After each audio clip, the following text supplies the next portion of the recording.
Brandon Higgins. And it's Ashley I, and we're the hosts of the Almost Famous podcast. I was the Bachelor, and know firsthand how dating 25 people at one time is not easy. And I was on the show a time or two, or four, but I met my husband, so I'm proof that the process works. We do interviews with the cast members creating the headlines. And we know pretty much everyone, so we're a reliable source.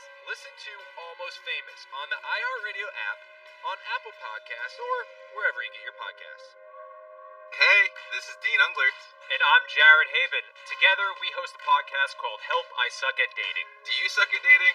No, seriously. Do you suck at dating? Do you feel like you're always trying to get it right and it just doesn't happen? Join us each week for Help I Suck at Dating. We'll laugh, we'll cry, but we'll get it figured out. Listen to Help I Suck at Dating on the iHeartRadio app, on Apple Podcasts, or wherever you get your podcasts, and join the Suck Army. Thanks for listening to The Herd Podcast. Be sure to catch us live every weekday from 12 to 3 Eastern, 9 to noon Pacific on Fox Sports Radio and FS1. Find your local station for The Herd at foxsportsradio.com or stream us live every day on the iHeartRadio app by searching Herd. You're listening to Fox Sports Radio. Here we go on a jammed Monday live in Los Angeles. This is The Herd. Wherever you may be and however you may be listening today, thanks for joining us. We're on Fox Sports Radio, iHeartRadio, and FS1. 1 hour from now, Colin was right and Colin was wrong. Plenty of both today, and Joy Taylor is joining me on a Monday. The weather is now becoming a factor in the NFL, which is just another element to this league, which is the world's best league, I think. Joy, how are you? That was brutal. Last night. I felt... At the end of the game, when you couldn't even see them, I'm like, we have the most amazing technology, right, in the world, and you cannot see them on the field. It was insane. And Lamar actually threw the ball about as well as he's thrown the ball. It's incredible. So I'll get to that in a second. So, it's interesting. Sometimes I'll make a prediction, or you will make a prediction, or Joy or John will make a prediction. And it just takes a while for it to happen, right? I always joke my wife, she'll walk into a restaurant and she'll be like, 6 weeks, it's not going to work. Feng shui's bad, because she used to work in that industry. And, the restaurant will survive for a while, but over time, she has the ability to kind of, having been in that business, go, this doesn't work, the menu's off, the bathrooms aren't clean. It's going to be about 6 weeks to 8 weeks and it'll fold. And I felt like with the Seattle Seahawks, the first month of the year, first 5-6 weeks of the year, my prediction was this franchise now doesn't do much well outside of Russell Wilson. He's the life preserver on a failing organization. Now, finally, week 9, you see Seattle. They're becoming what I thought they would become. That's why I like the Rams this weekend. Ask yourself, what do they do well outside of Russell Wilson? The Rams do a lot of things well. They're clever offensively. I mean, I'm not sure there's a team in the NFL deeper at tight end and wide receiver than the LA Rams. They're 31-0 when they lead at half, McVay is. They play well from behind. They play well from ahead. They have the best fourth quarter defense in the NFL. They have the best corner in the league, the best defensive tackle in the league. The Rams do a bunch of things well. If Goff had to sit, they have the best punter in the league. If they had to sit Goff for 2 weeks, you figure they could win a game. Could Seattle win a game in this league without Russell Wilson? Pete Carroll's defense, that cover 3 now, is obviously, the league has figured it out. They gave away the farm to get Jamal Adams, a player I like, but he's a safety. Their last 2 first-round picks, one, Rashad Penny's an absolute bust at running back, and the linebacker from the Big 12's not playing much. What do they do well? You tell me, because I don't see it. So you can blame Russell Wilson, but this happens all the time. I used to say this about the late Kobe Bryant when Shaq left. Kobe wanted to be the man. He didn't want to be the only man. They had to get him Pau Gasol. If you have a good corner like the Rams do, and you can shut down DK Metcalf, what do you rely on? The running backs are always hurt. The tight ends aren't dynamic. The offensive line is very mediocre outside of left tackle. They have no pass rush. They don't have a lockdown corner. They've got a couple of great defensive players, but there's 11 guys on the field. They've got 2 stars. What do they do well? The Rams have better special teams. The Rams have a better offensive line. The Rams have a deeper wide receiving, running back, and tight end core. The Rams, I think, have a much better offensive coach. This is what I thought Seattle was going to be this year, which is good, but not special. I've had two NFL GMs tell me this in the last 2 years, and these are good GMs. These are loaded rosters. We can never figure out what the hell Seattle's doing on draft day. What are they doing? It makes no sense. And Bucky Brooks came on last week, and we talked about Pete Carroll's defense, which, by the way, has gotten progressively worse year after year. Here's what Bucky said about it. When the Seattle Seahawks went on that glorious run early in the 2010s, when their defense, the Legion of Boom, was playing at a high level, they did something that was unconventional. They played a cover 3 system that was very simple. It was something that you would see in high school games on every Friday night, but they did it better than anybody else. When you see the Seattle Seahawks have success, every team in the league started stealing from that. So now, more teams get used to seeing that scheme. More teams get used to understanding how to defeat that scheme. And so you have to continue to evolve. Seattle is 1-3 against winning teams. Because winning teams, Buffalo, Arizona, Baltimore, Pittsburgh, Kansas City, winning teams do multiple things well. Miami, great special teams, terrific defense. What does Seattle do well? Russell Wilson will take the heat today. He is a life preserver. I don't think this team can win a game in this league. Kansas City lost Mahomes last year for games. They can win games. They're still competitive. I've seen Miami win games this year with Tua and Ryan Fitzpatrick. I don't think Seattle wins a game in this league without Russell Wilson. Go ahead, blame him. What do they do well? Kansas City does multiple things well. Steelers, Miami, Buffalo. Russ is cooked. If you have a good corner and it can take DK Metcalf out, Russ is cooked. All right, so Lamar Jackson, one of the reasons people don't like to take risks or chances is because if it fails, people will call you an idiot. People are afraid of being called out. So most Americans take a safer path. And that's okay. That's if that's good for your anxiety levels, you just don't want to get ripped. But you want to know how you get rich in America, and I don't just mean financially rich, but how you get rich and enriched is taking chances, separating yourself from the pack. Now, even the biggest risk takers, the Elon Musks, the Steve Jobs, have failed massively. But Baltimore takes this risk with Lamar Jackson, right? He's a better runner than a thrower. And a lot of people want to be right. And every time Lamar loses, it doesn't work. It does not work. But yet Josh Allen loses, who is more like your classic quarterback, big arm, mostly throws. We're okay. I never hear anybody bail on Josh Allen. Lamar Jackson lost to Bill Belichick in a monsoon in Foxborough. Why would I change my opinion on him? I look at the stats. He was good on third down. He dominated time of possession. He was 24 of 34 and a 99 quarterback rating. He lost to Bill Belichick in a monsoon. Okay. This is interesting, though. So, first of all, Belichick deserves credit. He had Buffalo on the ropes 2 weeks ago, and he just beat the Ravens, and he was a play from beating Seattle in Seattle earlier in the year. New England's not tanking. Belichick's good enough to win games. But here's a prime example. There's a lot of things I worry about with young quarterbacks. Sam Darnold can't stay healthy. Baker Mayfield, their coaches have taken the ball out of his hands. I worry that Joe Burrow will never get support in Cincinnati. I worry that Justin Herbert, the owners, will never pay $9 million a year for a big-time coach. I don't worry about Lamar. He's dynamic. He's passionate. He works hard. He's pissed when he loses. He's got a good coach, a great owner, Steve Busciotti. They have a very good defense, and they draft exceptionally well. I don't worry about him. But it's funny, because the more conventional quarterbacks we don't dump on as much.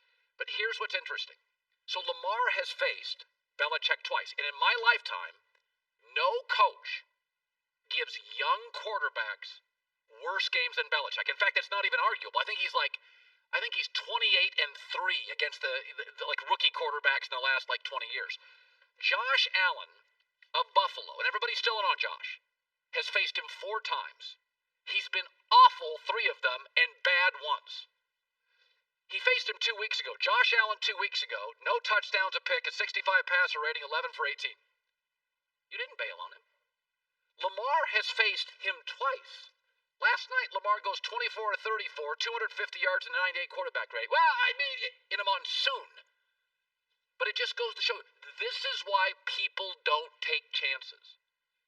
Because with Lamar, every time Lamar has a bad game, y'all bail on him. It's like, I worry more about Joe Burrow ever getting legitimate support. Cincinnati's an organization that refused, I don't even know what the latest is, they wouldn't even build an indoor practice facility. Have you seen the weather in Ohio? We're not even to December yet. They wouldn't build, there was a high school, Mulder High School is a legendary football program in Cincinnati. Legendary high school football program. They once had a coach, Jerry Faust, Notre Dame hired from high school. They had an indoor practice facility. The Bengals didn't. I worry about Joe Burrow getting support. Listen, I live in Los Angeles. I know the people. I know the Spanos family. I know all this. But I worry about them committing fully to a world-class coach or finding the next Brian Flores or Joe Judge. I don't worry about Lamar. Lamar's fine. He's different. I thought he threw the ball in a monsoon. He worked better than 90% of the windshield wipers worked last night in New England. But it's funny that when you take a chance and something's a little different, every time he struggles or loses, I didn't think he struggled last night. He just lost. They couldn't finish drives. We bail on him. And to me, this is why people don't take chances. Because if you do, and by the way, nothing's linear. I mean, even if you take the classic quarterback, you know, the Peyton Manning, the Eli Manning, the classic pocket quarterback. They have bad games, bad years, bad stretches. But nobody calls you out for it because that's the safe pick. That's what we know. That's history. But if you take something that moves a little, throws a little quirky, is a little different, who runs a little, man, the Wolves come out every loss. And I look at Josh Allen, he's awful against Belichick. I look at Lamar Jackson, who's younger than Joe Burrow, and I'm like, oh, he's good against Belichick. He's fine. He's 1-1. It's not man overboard. He's never unraveled. He's different. But listen, as Cam Newton said after the game, Belichick, he's just good. And he's really good in monsoons at home. Listen, everything that coaches throughout the week, it tends to come up. And, you know, I'm beginning to think he either has like a Staples Easy button or a Buffalo Wild Wings button or just a straight direct line to the football guys because he's like a football whisperer when it comes to anticipating what the game's going to be like, how we need to win, and things like that. Joey and I talked about this Friday. You just knew all week the Cam and the Patriots, no chance. Baltimore's going to roll them. Cam was efficient. New England did what New England did. There's never been a game that I can remember that I watched the weather as it started, and I thought, oh, this is going to be, this is literally that Belichick, if he was a meteorologist, a globologist, or whatever they call people, if he was a Doppler, if he was a human Doppler, he literally, that is the weather that you would want in New England to beat the Baltimore Ravens. You couldn't see. It's perfect New England weather. Lamar's fine. All right, coming up next, you know, I love the NFL. It's probably about 65% of the show I do. One of the reasons it is so great is what is happening in Arizona. And I'll explain. This is why the NFL is so darn good. That's coming up. Plus, top of the hour, Colin right, Colin wrong. Be sure to catch live editions of The Herd weekdays at noon Eastern, 9 a.m. Pacific on Fox Sports Radio, FS1, and the iHeartRadio app. I knew they were going to kill him. Police and FBI. This is Fight Night, a new podcast from iHeartRadio. This is the story about two guys from opposite sides of the street. A hustler blamed for robbing the most dangerous gangsters in the country. This is like issuing a death warrant for me for something that I don't even know anything about. And the cop who tried to save his life. They thought he had robbed the deadliest man in this country. Guys who would not hesitate to blow your head off. In 1970, Muhammad Ali triumphantly returned to the ring. At the hustlers' party that followed, gangsters from around the country were robbed of $1 million. This story from Atlanta, Georgia, has been reported for 50 years. But now, for the first time, you're going to hear what really happened from the people who lived it. Listen and follow Fight Night on the iHeartRadio app, Apple Podcasts, or wherever you listen to podcasts. Legendary artists, musical icons, recognized for decades of impact, influence, and bringing the house down. Each year, some of the most outstanding artists of our time are honored at the Rock and Roll Hall of Fame induction ceremony. And now we've teamed up with iHeartRadio to take you inside those memorable nights with a brand new podcast series, Rock and Roll Hall of Fame Induction Vault. You'll hear humble, impassioned, and inspiring speeches from these amazing inductees and the artists who were on hand to honor them. Catch 4 premiere episodes starting Friday, November 6th, featuring the inductions of the Beatles, Stevie Nicks, the Eagles, and NWA. Rock and Roll Hall of Fame Induction Vault. Available now with new episodes every Friday on the iHeartRadio app, Apple Podcasts, or wherever you get your podcasts.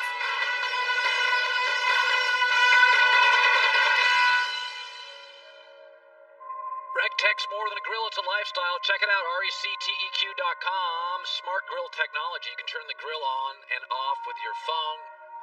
Get your cook going on your phone. Good to have you in. So, 2 things about Arizona that I love right now, and about the NFL. In Major League Baseball, money matters. There's no salary cap. So a Dodgers or a Yankees, they have huge advantages in baseball. Like Oakland, it's hard for them. Baltimore, Seattle, it's hard to compete, smaller markets. In the NBA, markets matter. Most guys don't want to play in Memphis or Charlotte. They like to play in LA. LeBron liked LA. Magic liked LA. Shaq came to LA. Kareem came to LA. Markets matter.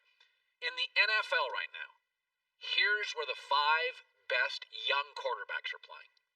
Cincinnati, Arizona, Buffalo, Kansas City, and Baltimore. Beyond not flashy. Now think about that. Oh, by the way, the most talented guy may be in Green Bay. And for a long time, the most accurate guy was in small market New Orleans. Oh, by the way, some think one of the greats of all time played in Indianapolis, Peyton Manning. You know, if the NFL was the NBA, the Cowboys would just go get the best players. But they're a wreck right now. And Arizona's fascinating. So that's the first thing that makes the NFL great. It's not about money. It's not about market size. Draft the right quarterback and get him a good coach, and you become Miami really fast. Arizona's a remarkable story. But here's what I love about Arizona, and their general manager, Steve Keim, did something that men struggle with. I'm seeing it a lot in politics. A real man can admit when he's wrong. Just own it, fellas. Half of you in the country. Just own it. Steve Keim admitted, I whiffed on my draft pick at quarterback. I'm going to redraft a quarterback. That's what Ryan Pace in Chicago couldn't do with Mitch Trubisky. He couldn't admit he whiffed. Everybody knew 10 games in, you whiffed. Steve Keim did what men don't like to do and GMs hate to do in pro sports. You know last year's first round pick? You really whiffed on that. Start over. That, to me, defines a man. Like that's one of the things to me. Oh, I just whiffed. I just made a mistake. I'm not gonna, hide behind development. I mean, the offensive line. No, Josh Rosen and Kyler Murray. It's not close. It's nothing against Josh, but it's not close. This whole thing in Arizona. Think about this. 1 year ago, Steve Keim was on the ropes. Cliff Kingsbury couldn't win in college. In the crappy Big 12, forget the NFC West. 1 year later, they get the right guy, Kyler gets better, and here's where we're at. And it all starts with a general manager who just owned it. He's like, hey, I'm not going to sit here and pretend that this Kyler Murray guy's not as good as Josh Rosen. I'm not going to do that. I'm not going to pretend to make me feel better. I am going to roll the dice on a college coach who got fired by his alma mater because the world's changing. By the way, he also did this with his coach. Remember, he hired Steve Wilkes. 1 year in, he's like, I made a mistake. I'm starting over. Got a quarterback. I made a mistake. This league is about coach and quarterback. He moved off both positions in 1 year. Nobody does that. That's not the way the NFL works because general managers are trying to protect their arses. But the fact that Arizona, we can all give Kyler Murray a pat on the back, and he's great. But the GM here twice, with the 2 most valuable positions, moved off him in a year. That does not happen in the NFL. people try to defend their draft picks and their coaching picks forever, and that's when you unravel. That's when it's like, okay, year 3 with a bad coach, that's 3 bad drafts, it happens. Hiring coaches in this league is a 50-50 proposition at best. Brian Flores, mostly doesn't happen. That's not the way it usually works. You give a guy a coaching job, he's never been a coach even in high school, and 2 years in you're like, is he the 3rd or 4th best coach in the NFL? It's not the way it works. It's not the way it works with Tom Coughlin. You hire a guy from Boston College and he beats Belichick and Brady twice in the Super Bowl. It doesn't work that way. It usually looks a lot like what Cleveland's done for the last 25 years. Just a couple years doesn't work, new guy doesn't work. What the Jets have done for the last 25 years. 4 years. Like Pittsburgh is not the way it works in this league. New England's not the way it works. So I just think it's if you look where all the young quarterbacks are right now, NBA and NFL, NBA and Major League Baseball, this would never happen. Cincy, Arizona, Buffalo, Kansas City, Baltimore. By the way, do you want to see? Here is that Kyler Murray to D-Hop play. Here's the radio call, Cardinals radio. Murray back to throw, flushed out, rolling left in trouble, slips a tackle, gotta launch it. He does. Left side, into the end zone, jump ball, and it is. Is it caught? Is it caught? Oh my goodness, it's caught! DeAndre Hopkins caught it! He caught it for a touchdown with 1 second left! I can't believe it! You've gotta be joking me! Once again, Arizona's game was the best television product in America. It has become, if the Seahawks games are all weird, the Arizona games are all riveting. Joy with the news. Turn on the news. This is the Herdline News. There's nothing better than the local call. Oh, it's the best. Because you're allowed to be a homer. You're expected to love your local team. And you should. It's your team. I love it. So the NFC East still wide open after the Eagles' 27-17 loss to the Giants yesterday, which I believe you called. Giants are the best team, right? Like that was not that difficult. The Giants took the game over 5 minutes in. Led the whole game. Philly is holding on to first place for now, but Carson Wentz was very unhappy with the team's performance in this crucial game, especially on 3rd down. I knew we struggled on 3rd down. I didn't realize we were that poor. Anytime you're 0 for 9, obviously you're not doing something very well.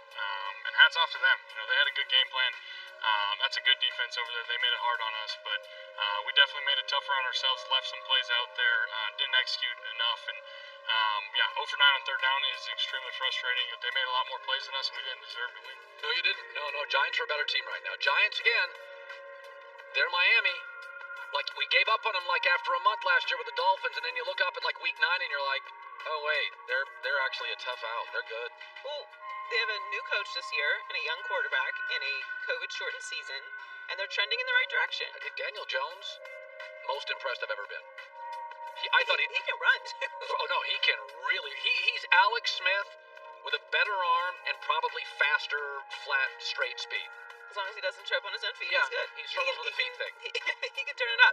They also had 11 penalties for 74 yards on top of going 0 for 9 on 3rd down. So that was also, Wentz was sacked 3 times and was hit 13 times and completed just 56% of his 37 pass attempts. Giants D-line's really good, actually. It doesn't get any easier for them, though. They are 3-5-1 atop the NFC East. Giants are in 2nd place at 3-7, Washington 2-7, Cowboys in last place at 2-7. But their next games coming up for the Philadelphia Eagles are troubling. So they have Cleveland next at 6-3, Green Bay at 7-2, New Orleans at 7-2, and Arizona at 6-3. Oh, that's trouble. So yeah, that's got 1-3 or 0-4 written all over it. It could get really ugly for the Eagles going forward the way they're playing right now. What's the Fox bet line on the Philadelphia Eagles? Where's that game at? Is that in Cleveland, Joy? Let me see. Cleveland's been home a lot lately. That'll probably be in Philadelphia. It is, no, it's home. So it's Philadelphia at home. No, it's Philadelphia at Cleveland. Okay, so let me guess. Cleveland is favored by 2.5 is my guess. Well, let's look that up. I'm going to guess Cleveland's favored by 2.5. What is it, John? 3.5. Cleveland's favored by 3.5. I may take Philadelphia there. That's the hook. Because you know what? It's going to be, first of all, the weather, it's Ohio, will probably be bad. Yeah. And it'll be sloppy, and nobody's going to throw much, so. But I'd still take Cleveland to win that. Even if they were to win that game, they then have Seattle, Green Bay, New Orleans, and Arizona coming up after that. So it doesn't get any better.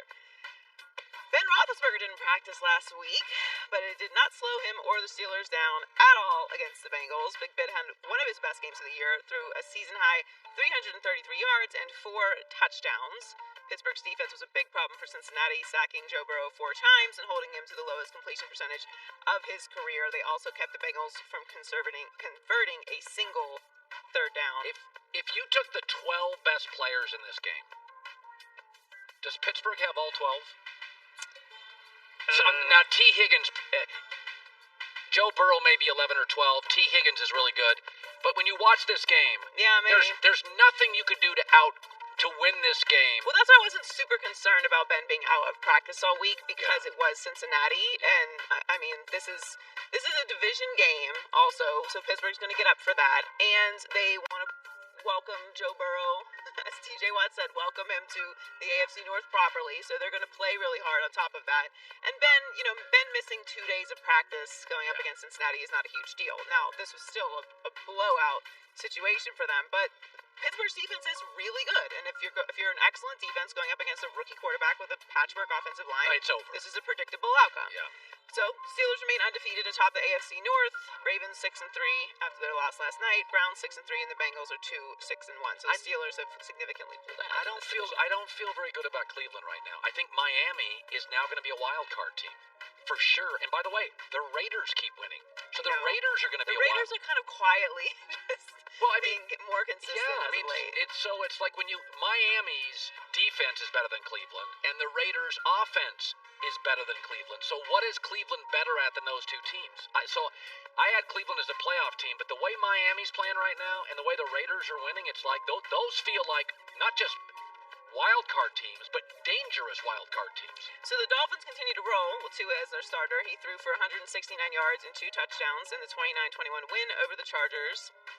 He's undefeated since taking over for Ryan Fitzpatrick and extended Miami's win streak to 5 games.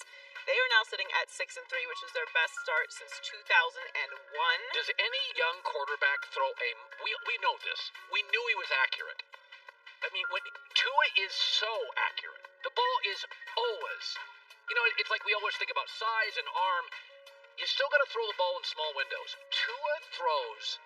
This is where he's breezed. He throws a beautiful, accurate football. That is those two things, how you play in big moments, in big games, and how accurate you are the two most important things to me in a college quarterback, because you're going to have to throw people open in the NFL. The game is a lot faster, so the more accurate you are at the college level, the more that's going to transfer. Yeah, he threw a ball to Devontae Parker in the corner. Yeah. It wasn't a touchdown. It was literally the only place you could put it. No, it was a perfect pass. It was a perfect throw, and you're like, okay, that's not an easy throw. That corner fade is not an easy throw. It's not really on Devontae Parker. He had to go up and get it still, and it was very well defended, so he didn't get his other foot But you down. can't. That has to be either only catchable by one guy or incomplete. Yeah, that's the only way. He put it in the perfect place. He couldn't have thrown a better ball in that situation. So the Dolphins are right there with the Bills in the AFC East. Bills 7-3, Dolphins 6-3, Patriots 4-5, and obviously we know the Jets are. But Justin Herbert 20 of 32, 187 yards, 2 touchdowns, and 1 interception. Tua kind of got away with an almost interception during the game, but not entirely his fault. But gets the first one against Justin Herbert, so I like that. Yeah, good stuff. Joy with the news. Well, that's the news. And thanks for stopping by. The Herd Lie News. Michael Vick now joining me, brought to you by Mercedes-Benz, the best or nothing. It's so interesting because, Michael, I'm looking around the league now and I see a lot of Michael Vicks. I see guys who aren't the classic 6'4", and guys that can move. Let's start with this. I defended Russell Wilson today. I said, take him off this team. How many games do they win? I can tell he's pressing. So let's go back. I'm not sure if it was Atlanta or it was Philadelphia. You had a team that couldn't stop anybody. And I want you to take me. Was it Philadelphia back about 6-7 years ago? It was Philadelphia 2012. And you couldn't stop anybody. Tell me what it's like when you're a quarterback knowing you have to win by shootout. You feel like you got to do everything. You feel like the onus is on you to pass it, to run it, to direct the offense, to lead touchdown drives. You almost feel like you got to make up for what the defense is not going to do. And that season, I can vividly remember being 3-1, getting off to a good start. I was cooking, I was playing well. Even the guys around me was playing well. Even with the offensive line shuffle that we had going on, uh, we was holding it down, and the defense was doing the same, but you could still see the flaws. And it was a lot of high-scoring games, and it started out well, but it didn't finish well. We finished 4-12. We started out 3-1, and then we lost a bunch of games. But I just felt like I had to do everything. I had to be perfect, and I know Russ is feeling that. It's a natural thing as a quarterback when your defense is not playing as well, and when you're getting knocked around and getting hit, you start trying to do too much, become careless with the football, you start throwing it into traffic, you start trying things, and it's sort of a natural progression, as a quarterback to try to, play the hero. And I know that's what Russell is doing right now. It's unfortunate, but sometimes this is how the game goes. So I'm not worried about Lamar Jackson. He lost to Bill Belichick in a monsoon. I think the Ravens have other issues. What is your take? Because we loved Baltimore last year, but I don't think the onus is just on Lamar. Are there things that you worry about? Do you worry about Lamar? You know him very, very well. What do you worry about with them? I don't worry about Lamar. When I look at the game last night, Lamar was very efficient in the passing game, even though it was a monsoon coming down and it was inclement weather. I was never a good passer of the football in the rain. Lamar has a big hand, so obviously, the grip was there. He threw the ball well. He ran it well, over 300 yards of total offense, but Bill Belichick has a way of taking away the things that you do best. What I am concerned about with the Baltimore Ravens is the run defense. Yeah. The Patriots was physical at the point of attack last night, and we talk about it all the time. The team who has the most success in the run game is going to have the direct correlation to winning the football game. So, I'm not worried about Lamar. I think they need to pick it up in a couple different areas, but I honestly say this: if it was a dry night last night, I think they would have had a better chance of winning. And there was some drops and some plays that wasn't made. It was the fumble that Ingram had that, it's not on Lamar. It's on the offense as an entirety. So, they just got to keep pushing forward and kind of put the game last night behind them. Yeah, that's how I feel. So the one guy that runs around in this league, I think you're much faster than Russell Wilson, but I watch Kyler, and I do see some of Michael Vick. You know what I mean? Like, you weren't the classic 6'3" guy. You would outrun defenders. Russell doesn't outrun defenders. Russell, he runs smartly, but he didn't outrun anybody. Kyler outruns dudes. When you watch Kyler Murray, what are things? I mean, do you watch him and think, man, he does that better than me? Do you see yourself in him? I put myself in Kyler's shoes, and if I would have had that spread offense, because the offense he's running, it looks fun. It's dynamic. It's totally throwing defenses off, and obviously you have to have the right guy behind the center in order to make it work. And Kyler's that guy. He's got exceptional speed and quickness. You can't see him behind the offensive line, and then when he raises up the throw, he's throwing the football accurately. So, this guy's going to take the league by storm. He's going to continue to play and ascend in the right direction. He's going to continue to get better. Sky's the limit for this guy, and Arizona, is in really good shape in terms of their schedule and the future with Kyler Murray quarterback. I see a lot of him and me, man, but I will say he's doing it a lot better. Well, I think you said something that's interesting, is that he is hard to see behind the line. Like, that there is a deception part to Kyler Murray that's real. Now, Tua is not being asked to do as much, but I gotta tell you, in terms of judgment, a lot of this league, Michael, is, and you've been there, you have a quarter second. Whatever it is, Tua makes really good, quick decisions. What do you make of the Dolphins and Tua so far? I think starting with Tua, on top of him making good decisions, it's his vision. Someone like Kyler Murray, us guys in that 6 feet or less category, we got to be, good decision makers, but we also have to have the vision, because we're not 6'3", we're not 6'4", we don't drop back and just see things developing. We got to see it pre-snap, and we got to see it happening as we drop and as the play is going on. And it's not the easiest thing. You know, you got to naturally find passing lanes, and that's what Tua's doing. Yeah. And it's equating to his accuracy. So I think all that bottled up together makes him who he is. And the fact that, you know, he's left-handed doing it makes it even sweeter for me to watch. But this kid is just, you know, he's a diamond in the rough. And, you know, we was talking about a couple weeks ago him being on the audition. Well, I think he's passed that audition. I think the Miami Dolphins can move forward with him. You know, fortunately for him, they have an incredible defense. You know, I think they excel in all three phases of the game, and all Tua has to do is just do his part. And, you know, from the decision making, you know, he was the same way in Alabama, threw the ball accurately, made good decisions. And, you know, it's a direct parallel right now to the NFL. He's doing the same thing. It's been no drop off. So he's only going to continue to get better. He said the game is getting easier for him, and hopefully it continues to stay that way. Yeah, you make a really good point. It's like Alabama. Throw 25 times, complete 18, don't make any picks. Alabama's always got great defense. There is a parallel between what Brian Flores is about and what, by the way, Brian Flores is a Belichick disciple. Nick Saban's a Belichick disciple. It is, and I'm sure there were phone calls about this. I think you're right. Tua's doing the Alabama thing. So, all right, Michael, great seeing you. 13 years, 4 Pro Bowls. Michael Vick, thanks, buddy.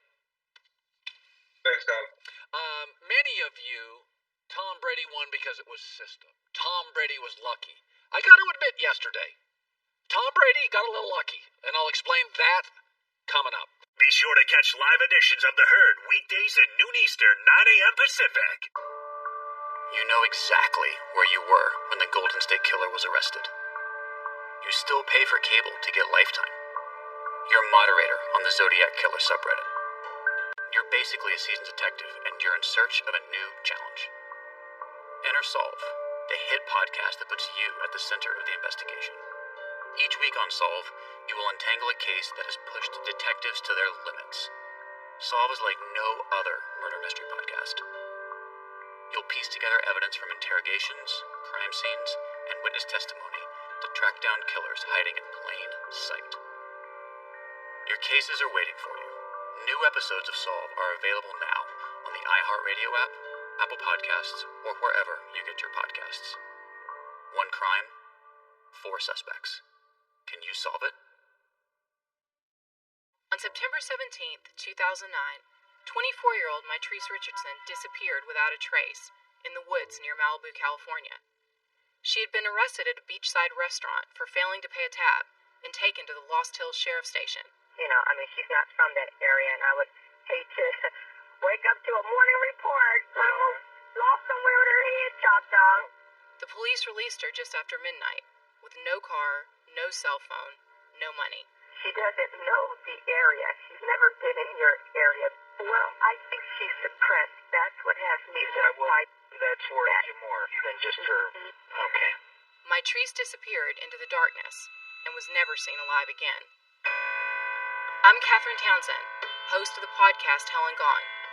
We're going to try to find out what really happened to Matrice Richardson.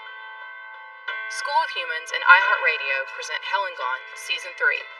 Listen to Hell and Gone on the iHeartRadio app, Apple Podcasts, or wherever you get your podcasts. Carshield.com code HERD.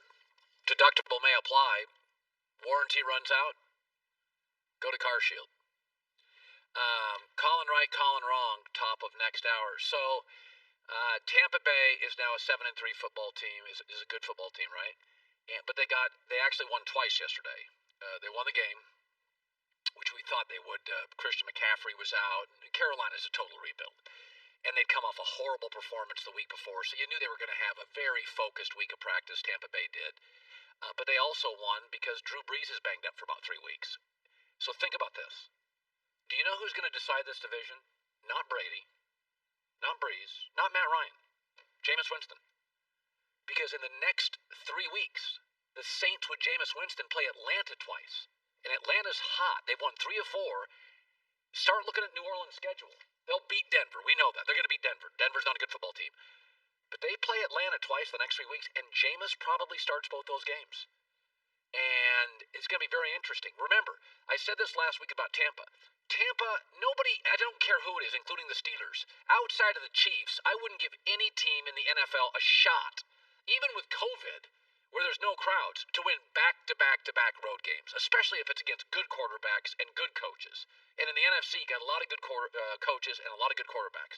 Tampa Bay's not going to win 3 straight road games as a wild card team. They have to win the division. They've got to get a home game. You can win a couple roadies. Remember, the Super Bowl's in Tampa. And if you win the division, your first playoff game's in Tampa. You can win road games. But you're not winning 3 straight roadies. So they need a break. They got it. Is that now Atlanta is on fire, and Atlanta plays the Saints twice, and the Saints are on a backup quarterback. If it was Teddy Bridgewater, like last year, I'd feel great. With Jameis, I don't know how I feel. He could be very good. But when I watched this division, the 2 things that jumped out to me with Tampa, they got a bit of a break here. They really did get a bit of a break because you know they won't be as efficient with Jameis as Breeze. Why would they be? He just got there. There's no preseason. He hasn't had the snaps. He hasn't had the practice snaps. So it's not going to be great. And Atlanta right now offensively is really, really good. But the 2 things I didn't like about Tampa, they corrected both of them. I think this is a power football team. I think this is cake and the passing is icing. This team last week was all icing and no cake. They wouldn't run the football. I thought yesterday Ronald Jones and Fournette, they figured it out. We're really very capable of owning the clock, running the football about 55-57% of the time. And I thought Tampa went back to that, which of course, once they did, opened up all the passing lanes for Godwin, AB, Gronk, and Mike Evans. That was the first thing. And the second thing I noticed is when you give Brady protection in a running game, they're really, really good. So the key for Tampa is going to be, is their offensive line able to create a running game and give Tommy time? Because when you have a running game, they can't cheat. Nobody pins their ears back. The linebackers have to play the run. And so I think they kind of solved 2 issues. They went much more power, which gave Tom more time, which opened up all their passing. And they got a huge break. So like the Atlanta Falcons and Jameis Winston are going to control this division. And in the next 3 weeks, we could have a new leader. So I was going to say this. So my staff, we were preparing for the show this morning, and the staff started laughing at me. So I do the herd hierarchy on Tuesday, but the Bears won't be in it, and I doubt the Vikings will. So I did it today. I'm not going to put it on the air till tomorrow. But I gave my top 10 teams. And I said, is everybody sure Miami's not the 4th best team in the league? So nobody would argue this morning, Kansas City, Pittsburgh, top 2. I think it's also reasonable to assume that the Saints have crushed Tampa twice. They're 3. I can tell you tomorrow, that's my top 3. Then you get into 4. Are we sure Miami's not in it? Well, the Rams beat them. Arizona beat them. And 2 is only getting better. So, this morning, now you say to yourself, well, the Packers, this morning, now remember, Miami has not lost since October 4th, and if you look at their next 3 games, they're going to win their next 3 games. If Miami played Green Bay today, who's got the better defense? It is not close. Who's got the better special teams? Who's got the better coach? Check Miami. Now, with Ryan Fitzpatrick, a natural gunslinger, Miami was prone to mistakes. They were a little hot and cold. They've taken the cold out. They don't make any mistakes. So now I've got a head coach who's better, I think, in Miami than Green Bay. A defense that's significantly better. They match up great with Green Bay because the Packers are very Devontae Adams reliant at wide receiver, and the Dolphins have 2 excellent corners, Rhodes and Byron Jones. So when I do my top 10, it's all about matchups. Like, I could never put Tampa over New Orleans unless New Orleans went in a 4-game losing streak. Even if they lost with Jameis, I've seen with Breeze the Saints hammer Tampa twice. So when I do my top 10, it comes down to who do I think would win if they met tomorrow. I think the Rams are good. They hammered them. I think Arizona's good. They went on the road and beat them. What about Buffalo? Well, they don't play until week 17, and they don't count the first game with Ryan Fitzpatrick starting. I think Miami's by the way, this is why Brian Flores went with Tua, is that he was sitting at practice going, we have great special teams and great defense. If we don't turn it over, we're a tough out. We were all freaking out about that, right? Oh, right. No, Tua is perfect for this team. Ryan Fitzpatrick's on a team with no defense, he can win shootouts. Once the defense is good, Ryan Fitzpatrick is a liability. So, I mean, is Miami the fourth best team in the league? Who's better? Hour 2 next. You know exactly where you were when the Golden State Killer was arrested. You're a moderator on the Zodiac Killer subreddit. You're in search of a new challenge. Enter Solve, the hit podcast that puts you at the center of the investigation. Solve is like no other murder mystery podcast. You'll piece together evidence to track down killers hiding in plain sight. Your cases are waiting for you. New episodes of Solve are available now on the iHeartRadio app, Apple Podcasts, or wherever you get your podcasts. One crime, 4 suspects. Can you solve it? Hi, I'm Holly Fry. And I'm Tracy V. Wilson. And together we host a show called Stuff You Missed in History Class. As the name suggests, we talk about some things that maybe either you didn't remember from history class or they weren't covered at all. There have always been women in history. There have always been black people and other people of color. There have always been people all over the LGBTQIA spectrum as a part of the historical record. Tracy, we've had some really interesting episodes recently. What's one of your favorites? The history of beekeeping, which we had to abridge because that's very involved. How about you? I really enjoyed researching our episode on Seneca Village, which was a settlement in what became Central Park that was mostly populated by black people who actually owned the property there, and unfortunately their time there was kind of erased. So if this kind of material sounds good to you, come listen to the show. We have new episodes on Mondays and Wednesdays, and then a behind-the-scenes minisode on Friday, and a bonus classic episode from the archive on Saturday. You can find us on the iHeartRadio app, at Apple Podcasts, or wherever it is you listen. Yo, this is Jeezy, urban philosopher, philanthropist, and the host of the Recession Podcast, a production of the Black Effect Podcast Network and iHeartRadio. I'll bring you raw conversations about systemic racism, mental health, life on the streets, and much more. So join me on the Recession Podcast by Jeezy. That's RESESSION Podcast on the iHeartRadio app, Apple Podcasts, or wherever you prefer your podcasts. Hey everybody, it's Ben Higgins. And it's Ashley I, and we're the hosts of the Almost Famous podcast. I was the Bachelor, and know firsthand how dating 25 people at one time is not easy. And I was on the show a time or 2 or 4, but I met my husband, so I'm proof that the process works. We do interviews with the cast members creating the headlines. And we know pretty much everyone, so we're a reliable source. Listen to Almost Famous on the iHeartRadio app, on Apple Podcasts, or wherever you get your podcasts. Thanks for listening to the Herd Podcast. Be sure to catch us live every weekday from 12 to 3 Eastern, 9 to noon Pacific on Fox Sports Radio and FS1. Find your local station for the Herd at foxsportsradio.com or stream us live every day on the iHeartRadio app by searching Herd. You're listening to Fox Sports Radio. Here we go. It's hour 2. It is a Monday. Almost forgot. Live in Los Angeles, it's the Herd. Wherever you may be and however you may be listening, we're on Fox Sports Radio, iHeartRadio, and FS1. It is great to be here today. It really is. My hair's a little wild today. It's okay.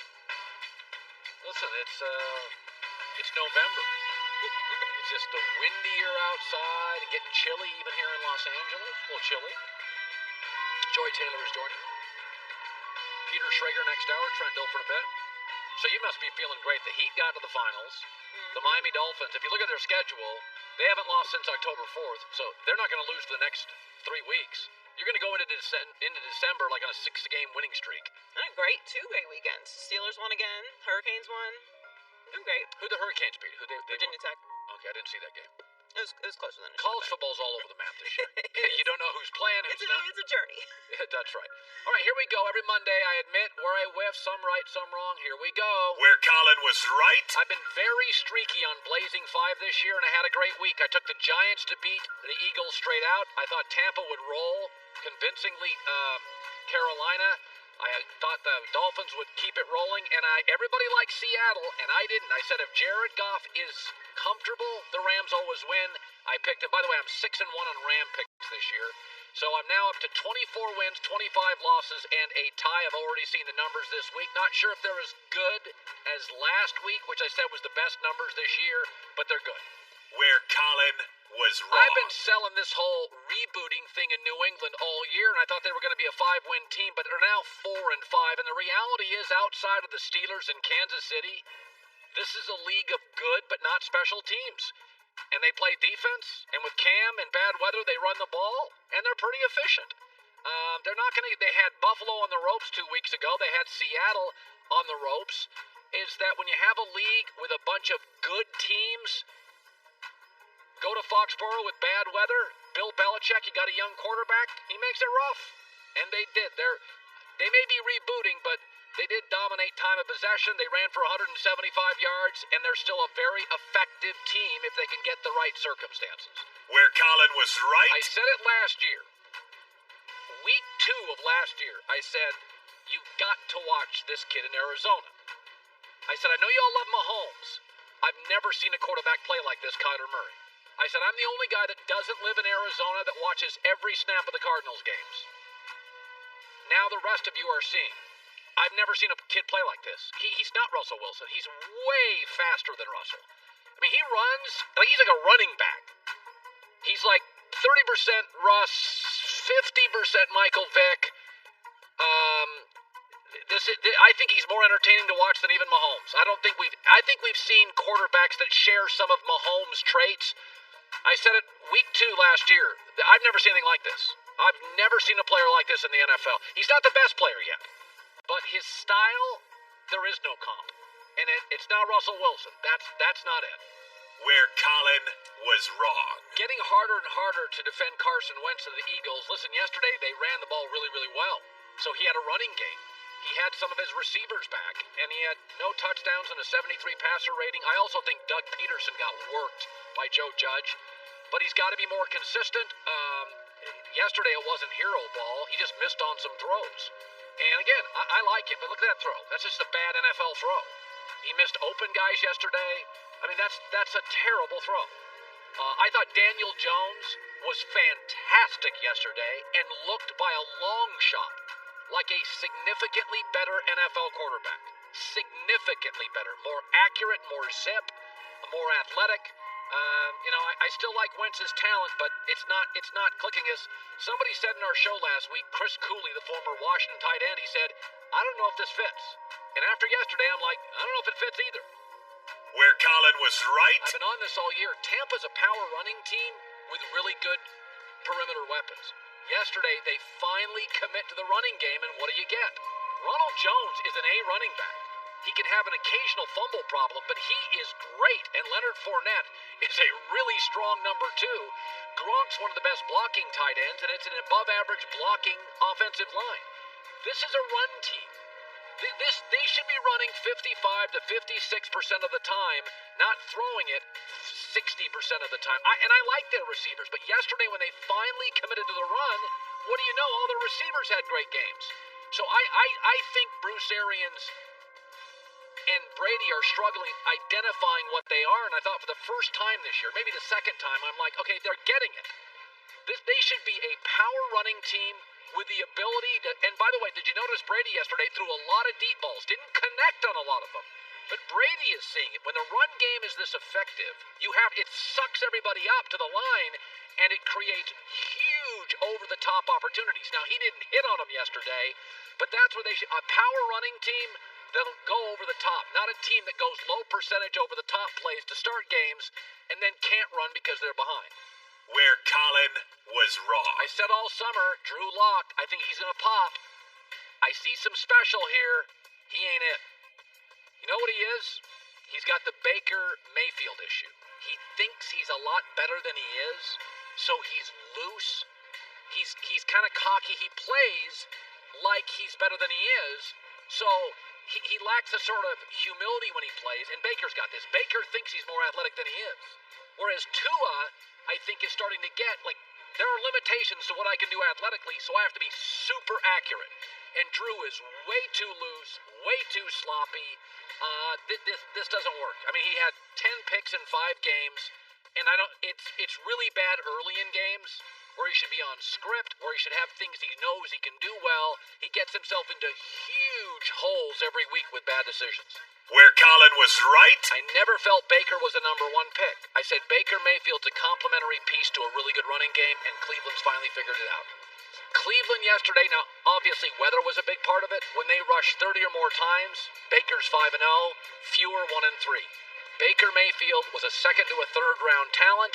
He is a complementary Case Keenum piece. You can win games with a very good coach and a sturdy defense and a great running game. That is when Case Keenum has flourished. Have you noticed with Cleveland, this bad weather actually plays into Cleveland's hands. They're allowed to take passes off, don't have to worry about any grumbling, run the football. It's when Cleveland's at their best.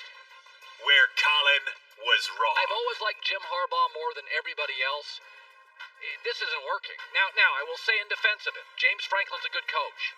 His team's a mess this year. P.J. Fleck's a good coach. His team's a mess. Some of this is, the Big Ten is all over the map. But you can't keep getting blown out.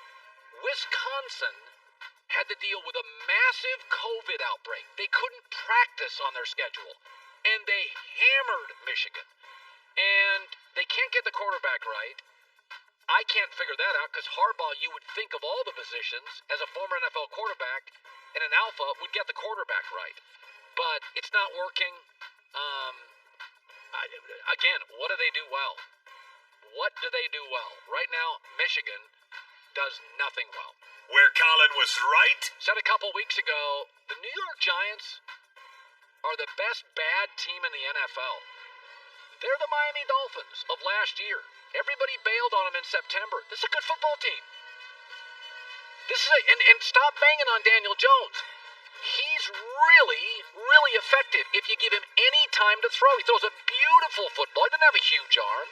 He's a very effective runner. And Dave Gettleman, you guys all crushed him for that OBJ trade. He won that trade. They got Dexter Lawrence, an excellent defensive lineman. They ended up getting Jabril Peppers is a box safety who's third on the team in tackles, good on special teams, and a starting guard. Cleveland didn't get much out of that deal. The Giants won that trade. They are absolutely, fundamentally the best 3-7 team in the NFL through 10 games I've ever seen. If this team had more athletic ability on the perimeter, they're kind of pedestrian on the outside. I think they could win a playoff game. I just don't know if they have the next level. Where Colin was wrong. I have been very critical of the Lakers front office. I got to give them credit. Reportedly, they have landed Dennis Schrager, a point guard. He's really good. He's athletic. He's only 27. He's averaged double digits in his entire career. He'll give you 18. I thought he was, at times, their best playoff performer for OKC. It's a very nice piece, and the Lakers are absolutely better. And according to reports, they gave up a 28th pick in this crappy draft. And Danny Green, who I like, but he's old and he's expensive. This is a really, really good deal if it's consummated by the Lakers. It makes them younger. It makes them more athletic. They got a playoff experience guard. And he's a double-digit scorer. This is what he's been his entire career. This is a really, really good get for the Lakers if Rob Pelinka can pull it off. I saw that story this weekend. I'm like, you got to be kidding me. Because what they don't really have at point now, they need younger legs. They've got to be more athletic. And now, all of a sudden, Avery Bradley comes back with Dennis Schrager. Now, that's a formidable backcourt. With the best front court, LeBron and AD, in the NBA. So now all of a sudden, that team, now this Laker team, it's like, Avery Bradley, Schrager, Kuzma, LeBron, AD. All right, that feels like a championship team with the confidence of just having won it. Coming up next, Trent Dilfer stops by. I got to tell you, he loved Tua. He told me 2 years ago he's going to be unbelievable. He's right. Tua looks phenomenal. So do the Dolphins. That's coming up. Want more Herd? The Herd streams 24 hours a day, 7 days a week within the iHeartRadio app. Search Herd to listen live or on demand whenever you like. I'm Mandy B., former accountant turned podcaster and founder of my own subscription box company. I'm Wheezy, former tech exec, now podcaster, comedy writer, and I make up half of the Horrible Decisions podcast. We combine comedy, raunchiness, all in effort to destigmatize kinks and normalize conversations that are normally taboo, like sex, dating, and relationships. Make sure you tune in this Monday so you can hear conversations like these. He sets up the phone, he bends over in the, do y'all want to see it? Yeah.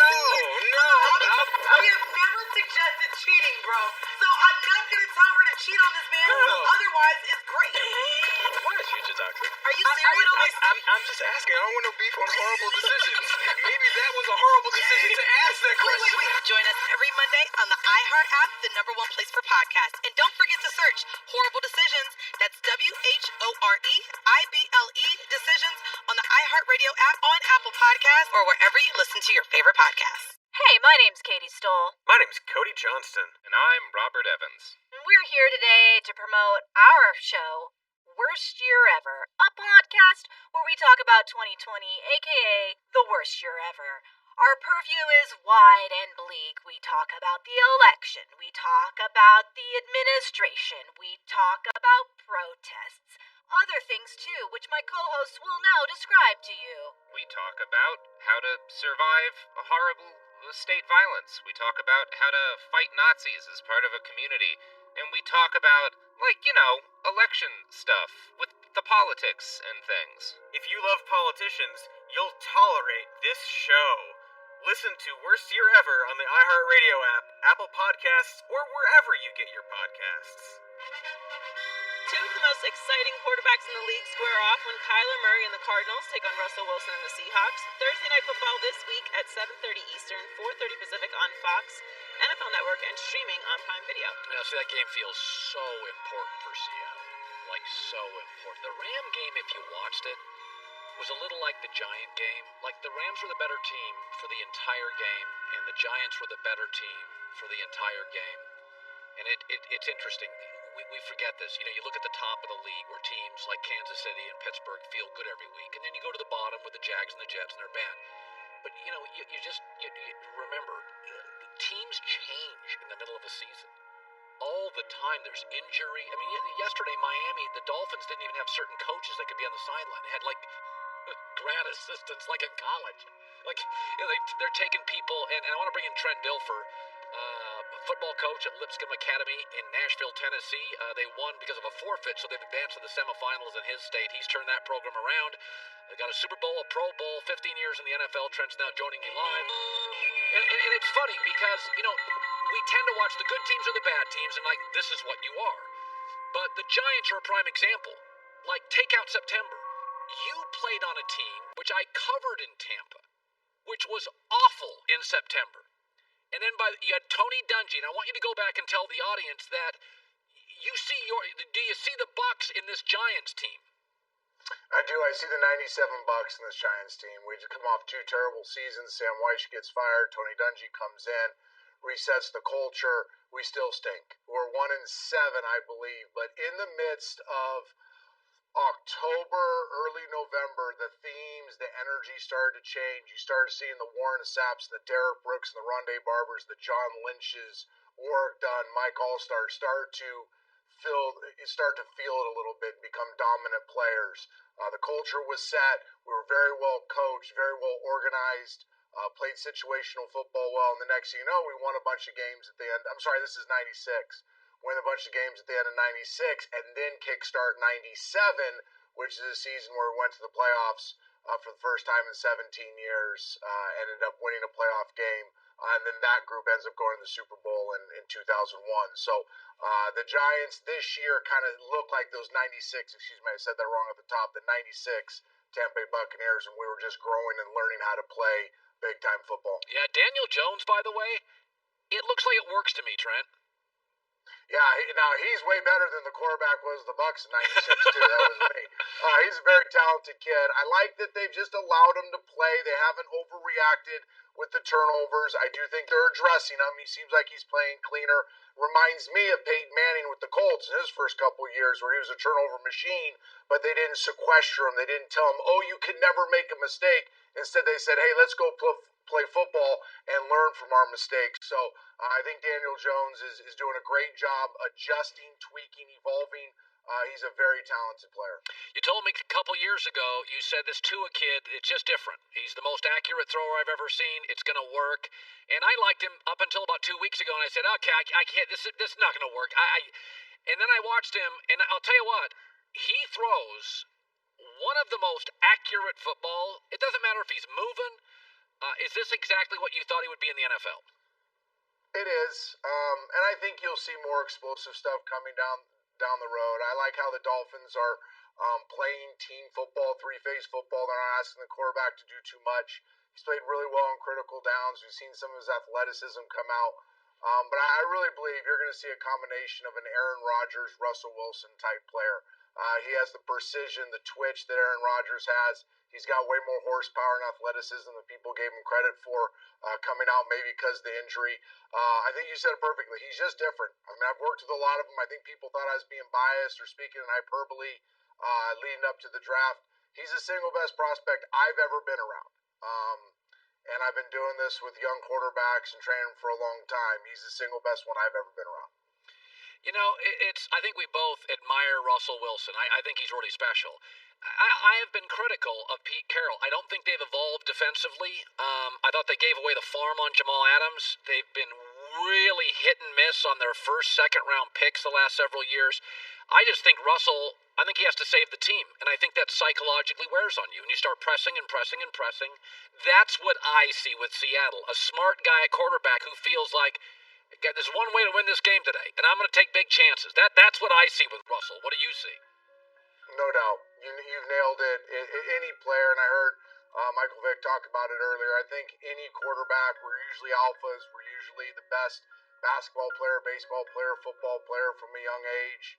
We've been able to carry our teams at different stages of our careers, and you get in the NFL and your defense is struggling, and the next thing you know, you feel like you have to put it on your shoulders. And I think Russell's the ultimate competitor, and he's always looking for a way to win, and he knows he has to fill in the gaps.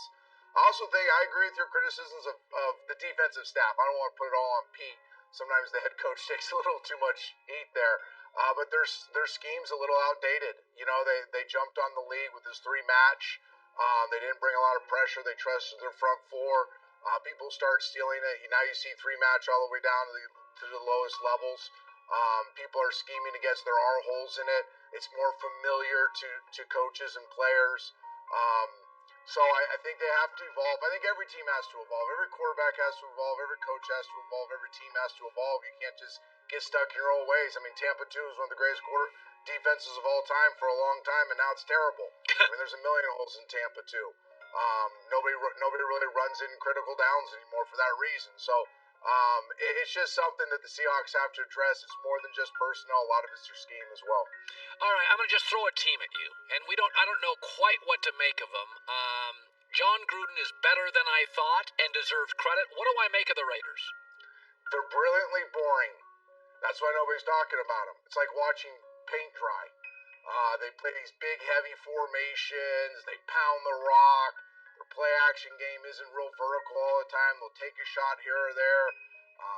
Derek Carr's just highly efficient. He's not flash and sizzle like these other quarterbacks we talk about. Can't name really a lot of players on their defense that are difference makers, yet they run and hit and knock the ball out. John's a great coach. Mike Mayock's done an incredible job finding fit guys for their team to fit their culture, fit their systems. But again, it's really hard to find like one thing and go, oh wow, they're at the top of the league in this, or they have this player that's as marquee as anybody. No, they're just a bunch of blue-collar tough guys that go out there every week and are getting better and better every week. They're a team that would not surprise me that we get in the playoffs and they have 39 carries for 218 in the first round against a team that everybody thinks is going to beat them. You know, it's interesting. I watched Drew Lock in that game, and I don't know what the word is, but I'll try. What Tua does, Tua plays with what I call urgency. Every play, he's totally dialed in. He's never loose. Even when he's ad-libbing, he's not loose. When I watch Drew Lock, I see this with Baker Mayfield. There's a cavalier sort of, I'm just going to let this thing go.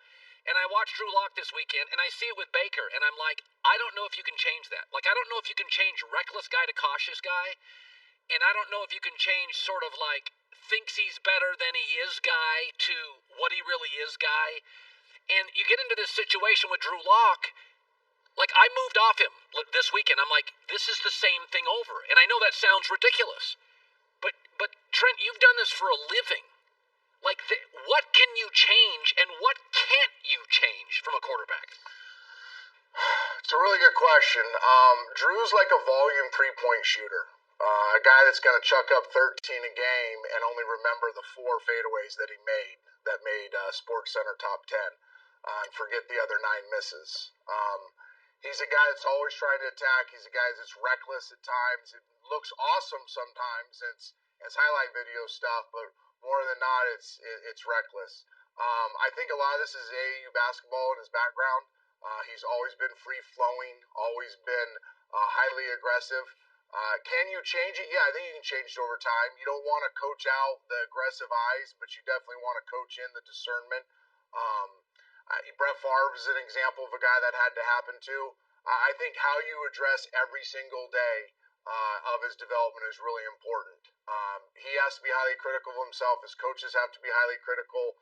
You have to create situations in practice where you kind of bait the hook and say, oh, are you going to be overly aggressive here, or are you going to make a good decision? There's a lot of things you have to address in practice to coach this out of him. I don't think it's going to happen this year, but he needs to start trending, much like Daniel Jones. We were killing Daniel Jones for being too hyper-aggressive, and he's kind of settled into more of a discerning pattern. Drew Lock needs the same kind of time, but at the end of this year, he better be making positive trends towards not being so reckless. Finally, Kyler Murray. Is Arizona a great team or a good team, or is Kyler just amazing? Like, what are they? I think they're an okay team with just some absolute incredible difference makers. Kyler being one of them, Hopkins being another. They got some guys on defense now that they lost one who was banged up, Chandler Jones, but they have superstar power that makes up for some of their gaps. Kyler Murray's magic we've talked about before on this show. DeAndre Hopkins, not just the incredible catch yesterday on the Hail Mary, but just play in, play out. They have great veteran leadership. Larry Fitzgerald. I really like how this coach has changed. I mean, I did not think this was going to work if he kept his traditional air raid offense. He hasn't. It's way different. He's added probably more pro principles than he's carried over air raid principles. Multiple tight ends, power runs. Who would have thought they'd lead the league in rushing? Yeah. A lot of that has to do with Kyler Murray and his threat. Now go back to, I think it's 18's Oklahoma team that they led the nation yards per carry, so it's kind of the Kyler Murray effect with yards per carry. Because you're so concerned with him as a runner, you leave gaps free for the dot back. So there's a lot of cool things. I think they're the best show on TV. I can't keep my eyes off of them. I watch 60 minutes of every one of their games because you never know what's going to happen. Yeah, same. Trent Dilfer, congrats to Lipscomb. Semifinals next weekend. Good seeing you, bud. Thanks, brother. All right, Trent Dilfer, Lipscomb Academy, Nashville, Tennessee. It's a big-time high school football program. He decided about 2 years ago, I'm going to change my life and change young people's life, and I'm going to go coach high school football. He's got a great high school football program in beautiful Tennessee. Yeah, it's Arizona. Are they a great team or just a great television product? I think they're a great television product. Look, it's Trent. They're a pretty good team. But it is funny that Kyler is so dangerous that it actually, you don't have to draft first-round running backs. Your running backs in Arizona are going to succeed largely on because the way you have to defend Kyler Murray. You have to cheat on him, which is just going to open up running lanes. Joy Taylor with the news. Heard on the news. This is the Herdline News. Well, this is a big NBA week, and we are starting to get some NBA news in. Like, the Suns are finalizing a deal to acquire Chris Paul from Oklahoma City. The deal will reportedly send CP3 and Abdel Nader to Phoenix in exchange for Kelly Oubre, Ricky Rubio, Ty Jerome, Jalen LeCoux, and a 2022 first-round pick. Well, Arizona wins the trade because they got the best player. For now, yes. The draft pick also could end up being a big deal for them. But the thing is that Chris Paul has 2 years left on his contract at $85.5 million. That's fine. I'm so fine with that. it's a good move for the Thunder because they want to rebuild and they're not going to be able to do that with that contract. Also, Monty Williams has really turned this organization around. It seems like they're finally investing in the team. They just had the first phase of the renovation of the arena. They're also opening a new practice facility. They have Devin Booker and DeAndre Ayton, and adding Chris Paul is a really big move. He's known for being a good mentor to young players. Devin Booker is the star. He's not going to come in and take over for Devin Booker's role there. So I think it's a good situation for both teams. Chris Paul moves a lot. I'll say it again. He wins everywhere. He won in Oklahoma City last year. He's old school. He shoots a mid-range. He yells at players. He can be difficult with teammates. He plays really good defense. And he got a little bit of a break. Now, instead of 82 NBA games, we're going to have 72.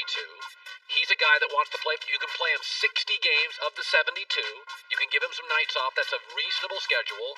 Also, because of the COVID situation, and they got bounced early in the playoffs, he's had a lot of rest in the last 18 months on his legs. Yeah.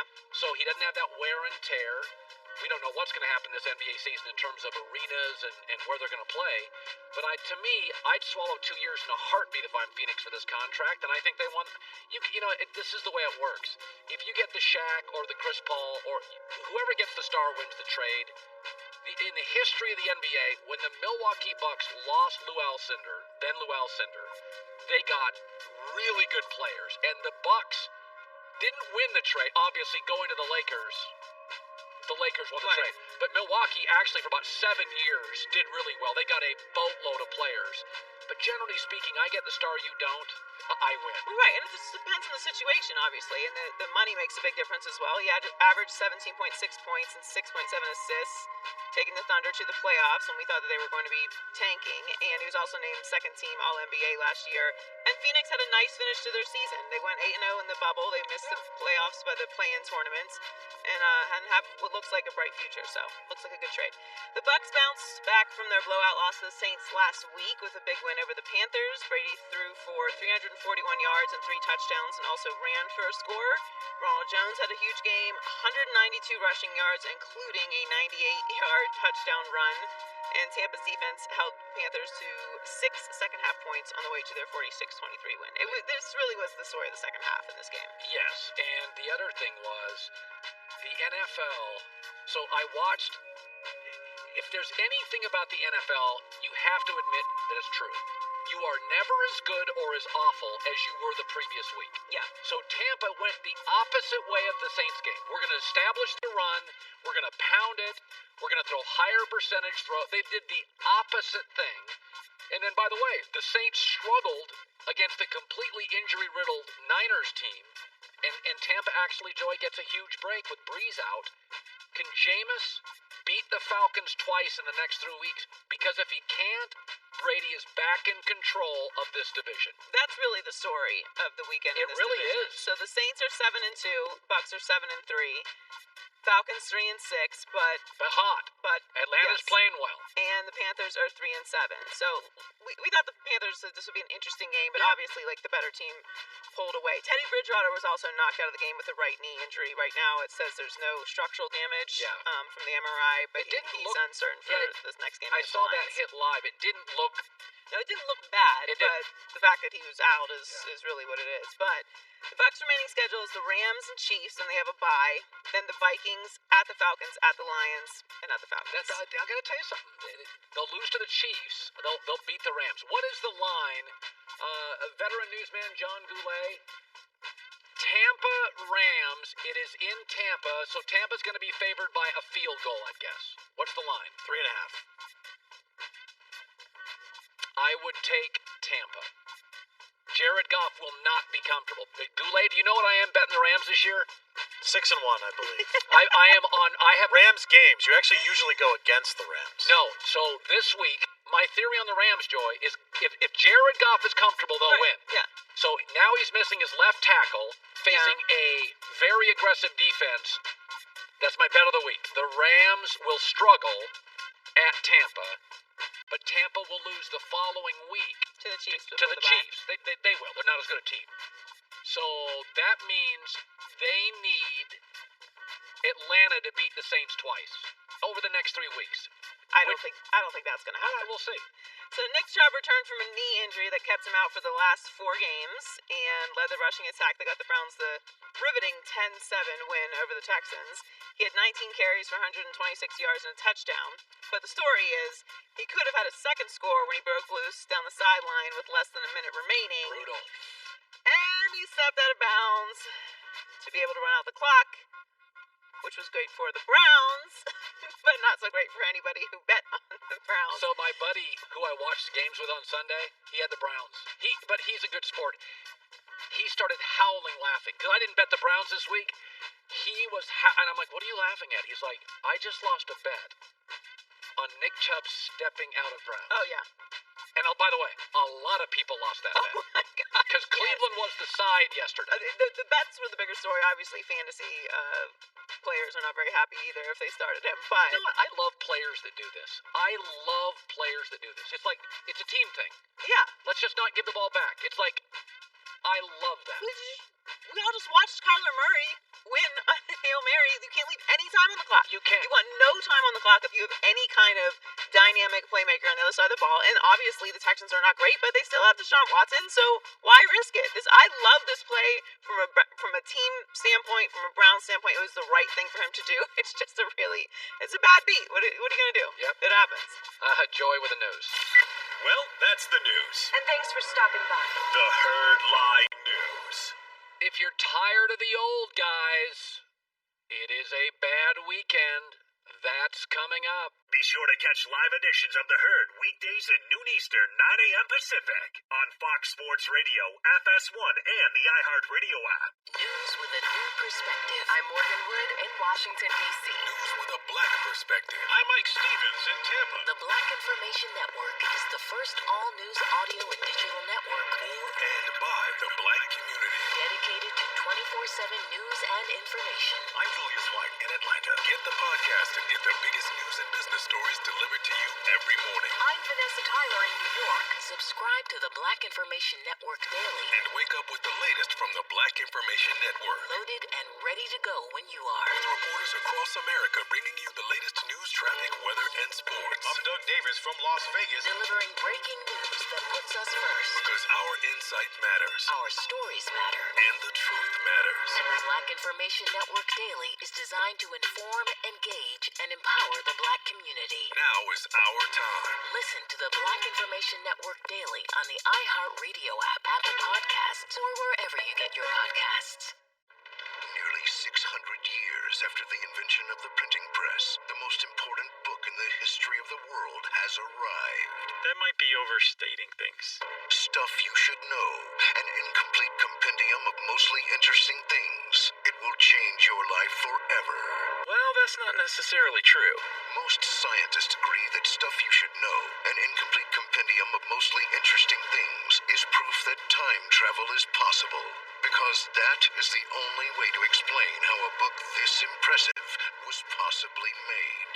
What? Stuff You Should Know, an incomplete compendium of mostly interesting things, will regrow hair, whiten your teeth, and improve your love life. That's just not at all right. Well, the love life part, maybe, if you find someone who thinks smart is sexy. Stuff You Should Know, an incomplete compendium of mostly interesting things. Available for pre-order now at StuffYouShouldKnow.com. Now that is true. Carshield.com, code HERD, save 10%. A deductible may apply. Get coverage today. It's funny just think about, we say this all the time, that when you come to the NFL as a really good quarterback, you usually go to a poor team. And so I remember saying after the draft, I said, Justin Herbert is probably going to have the best numbers because he has really good players. If he plays as a rookie, the Chargers have all sorts of talent. Whereas Joe Burrow could be better potentially, but he's not going to win any games. He's going to get crushed. And with Tua, our takeaway was let's wait on his hip. But they're not asking Tua to do much. Here's a prime example. He had 160 passing yards yesterday. He was 5 for 14 on third down. He completed 15 passes. Didn't ask him to do much. A prime example of the life of Tua and Joe Burrow. The first special teams play of the game for the Bengals, they fumbled a punt. The first special teams play for the Dolphins, they blocked a punt. And then next play, he hands off touchdown. Tua never played trailing yesterday. Burrow trailed the whole game. Tua never trailed. Tua never trailed against the Rams because of a defensive touchdown and a special teams touchdown. And he rarely briefly trailed late in the game against Arizona. So Tua's playing with a lead. He doesn't have to take big risks. He's not going to get big stats. But that's his NFL life. It is a protected, safe environment. He trusts the coaches. He's getting like a touchdown a game from non-offense. That is a really nice life. You can go into a game knowing, I don't have to take big risks here. I don't have to make big... Burrow against the Steelers, he's got to take huge over-the-top risks. He's got to hold the ball longer. But it was just classic yesterday. The first special teams play Burrow had, they fumbled a punt. Tua's first special teams plays blocked a punt. And that's the difference with these teams. And Tua talked afterwards, it's not going to be a big stat year for Tua. I think it's fun winning in general, whether we do good offensively or the defense does good and, special teams does good. Just being able to come out with a win. We've had a lot of opportunities that the defense has given us as well, and, I think the special teams did a really great job as well, too. So it was a great team effort. If you gave, for instance, Russell Wilson of Seattle this defense, asked him to only throw 25 times a game, he always played with a lead, and they had excellent special teams. Russell Wilson would throw no interceptions. He would be unbelievable. I mean, he didn't throw many early in his career. But now the opposite is happening in Seattle. Russell's trailing all the time. Russell is usually hurried. He's getting no help from his defense. So now Russell Wilson looks like a bad football player. Well, we know Russell Wilson today is better than Tua. Nobody would argue that. He's a much better player than Tua. It's not even close right now.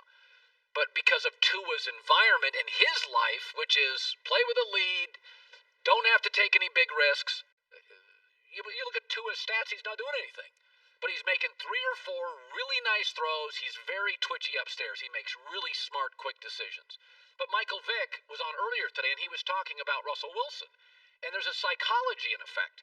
When you know, you're just going to make more mistakes in life. If you know you have to carry a family, carry a business, carry a sales team, carry a team. And Vic talked about what Russell Wilson's going through right now. He's making mistakes because he knows he has to take so many over-the-top risks. You feel like you got to do everything. You feel like the onus is on you to pass it, to run it, to direct the offense, to lead touchdown drives. You almost feel like you got to make up for what the defense is not going to do. And that season, I can vividly remember being 3-1, getting off to a good start. I was cooking. I was playing well. But I just felt like I had to do everything. I had to be perfect. And I know Russ is feeling that. It's a natural thing as a quarterback when your defense is not playing as well and when you're getting knocked around and getting hit. You start trying to do too much. Yeah. The other thing I really thought about, Joy, this weekend, it really jumped out to me, is that Kansas City's excellent.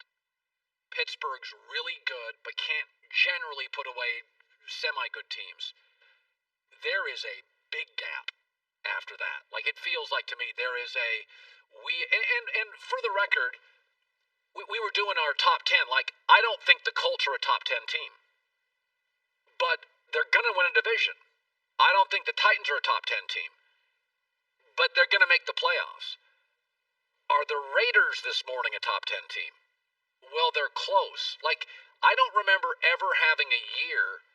Like, if Green Bay's the third best team in this league, after the Steelers and Kansas City, they can't stop the run. They're not good in physical games. I'm not sure Green Bay is as good as Minnesota, who will beat the Bears tonight. I think Minnesota's got more good players than Green Bay. And I could argue Mike Zimmer is as good a coach or a better coach than Matt LaFleur. So, it's like, who's good? Like, everybody's flawed except Kansas City. Kansas City is the rare owner, GM, coach, quarterback, A+.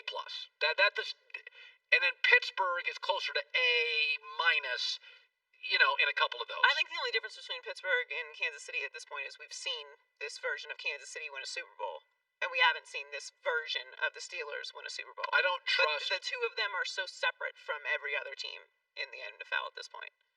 To me, I mean, they're 9-0. And the Chiefs have won a Super Bowl with this same group. Yeah, I don't disagree. I do think it's interesting, though, that there's a bunch of young coaches in the NFL. Just think about who's going to dominate sports over the next 6 months. 68-year-old Nick Saban or 67-year-old Nick Saban. I'm sorry, but that's the best college football team I've seen. Better than Clemson. So Alabama's going to win again. LeBron just got Dennis Schroeder a point guard. So I got news for you. LeBron's got a better team than last year, more athletic. Big Ben is going to be a 2 seed. Andy Reid, 60 whatever, is going to be a number 1 seed. Drew Brees, if he can come back in 2 weeks, they beat Atlanta, will probably be a 1 seed. And Brady will get into the playoffs. I know everybody likes the new stuff, but if you look around what we're going to see over the next several months, it's going to be a lot of people we've seen before winning in football, basketball, college football. It's going to be a lot of veteran names. We want to bury all these teams, but I'm looking around college football and I'm looking around the NFL. It is a lot of familiar faces winning again. Well, I think what you're seeing is the old guys are becoming better at adapting and staying current and going with the flow and allowing new things to come into their game. The idea of being rigid and doing the same thing that you've been doing for the last 20 years doesn't work. Doesn't work. And they are seeing that and getting ahead of it. That's really what it is. Yeah, I mean, if you go, I think it's really remarkable. One of the stories, nobody wants to talk about GMs, right? Like, nobody cares. Steve Keim for the Arizona Cardinals, in back-to-back years, admitted I drafted the wrong quarterback and I hired the wrong football coach. And he moved off both of them in 1 year. I don't think that's ever happened in league history. You'd have to go look it up. We noticed. No, It's not like we weren't critical and skeptical of no, it. we ripped him. It's like it is unheard of that a general manager would just own it. Like I whiffed on the coach and I whiffed on the quarterback, and he moved off both in 1 year. Like that is why he's going to keep his job. Like that is rare. Just own it, man. Listen, hiring a coach. It's a coin flip. Who knew Tom Coughlin was going to be that good? Or Joe Judge? You never even saw him on the sidelines of Patriot games. Michelin, Endurance, XD, Silicone Wiper Blades. They last 2 times longer. Get them at Walmart. Peter Schrager next. Nearly 600 years after the invention of the printing press, the most important book in the history of the world has arrived. That might be overstating things. Stuff You Should Know, an incomplete compendium of mostly interesting things. It will change your life forever. Well, that's not necessarily true. Most scientists agree that Stuff You Should Know, an incomplete compendium of mostly interesting things, is proof that time travel is possible.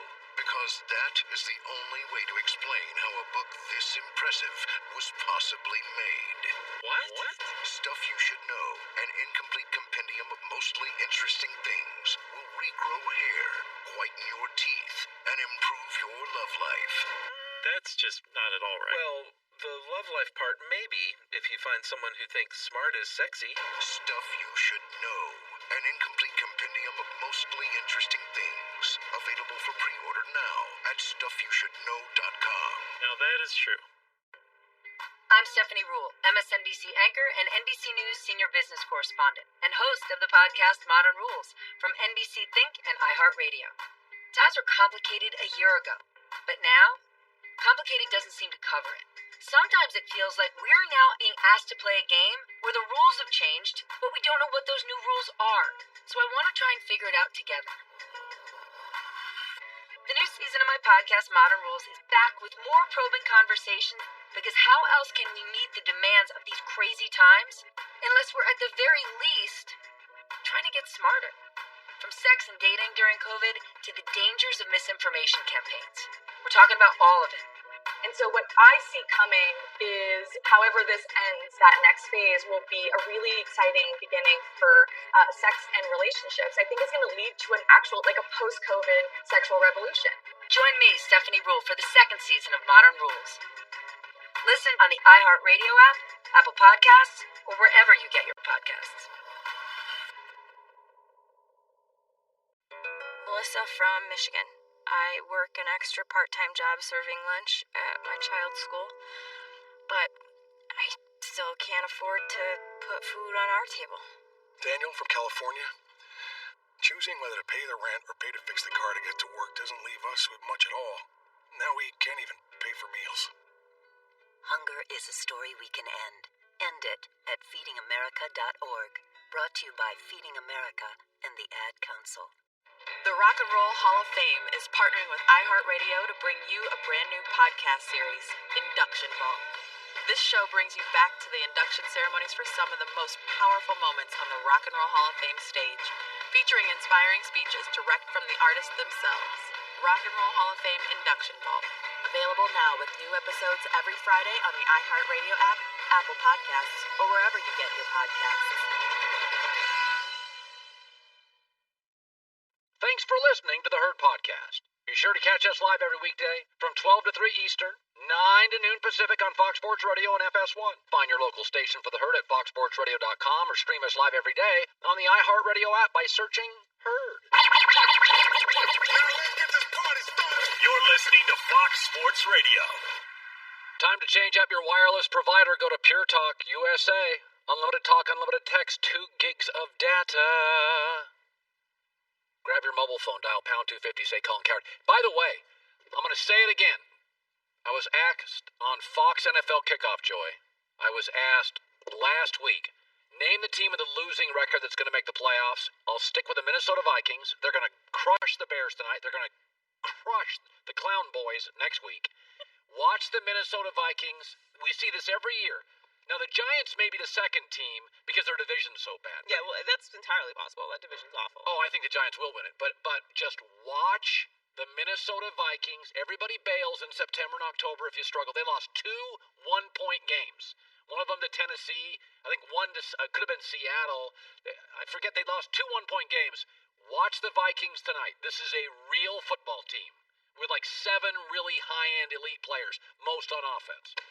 Peter Schrager now joining us, Fox Sports NFL reporter. So, okay, I want to talk about this. You know Steve Keim real well. You know Arizona very well. So let's take us to the Kyler Murray kind of game-winning drive, game-winning pass to D-Hop. All right, so I spoke with Cliff Kingsbury last night. This is probably about an hour after the game. I said, take me through it because that couldn't have been the design. Kyler, go roll left and throw a 60-yard heave to 4 people. And he said, no, actually, the play call is called Cowboy. Why is it called Cowboy? Because this is based on what Aaron Rodgers did in the playoff game against the Cowboys 3 years ago. If you remember, Rodgers threw a pass to Jared Cook along the sideline to set up the game-winning Mason Crosby field goal. We actually have the footage here. This was the intention for the play. It was supposed to be Kyler about 30 yards along the sideline to Andy Isabella, number 17, who is a drag route, who's coming streaking across to go out of bounds, leave about 5 seconds left, and then get another shot at the end zone. But Cliff told Kyler in the play before, he said, unless you feel confident in Hop, that's the play. Now look here. Here's Kyler. Isabella's about 30 yards downfield. The play is for Isabella to catch the ball and then set up the final drive, the Cowboy play.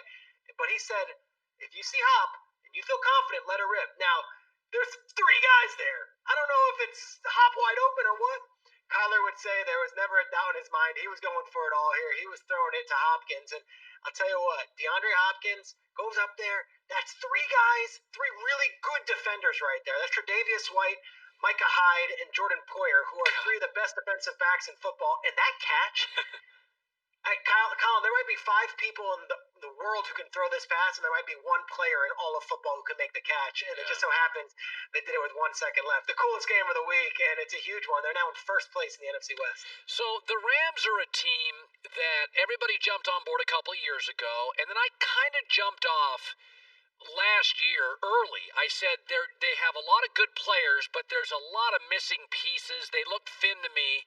And now I watch them, and it's the deepest wide receiver tight end core in the league. I mean, they've got nothing but players. The defense is literally been transformed. They're 6-3. What is the story behind that defensive resurgence and the overall Rams play?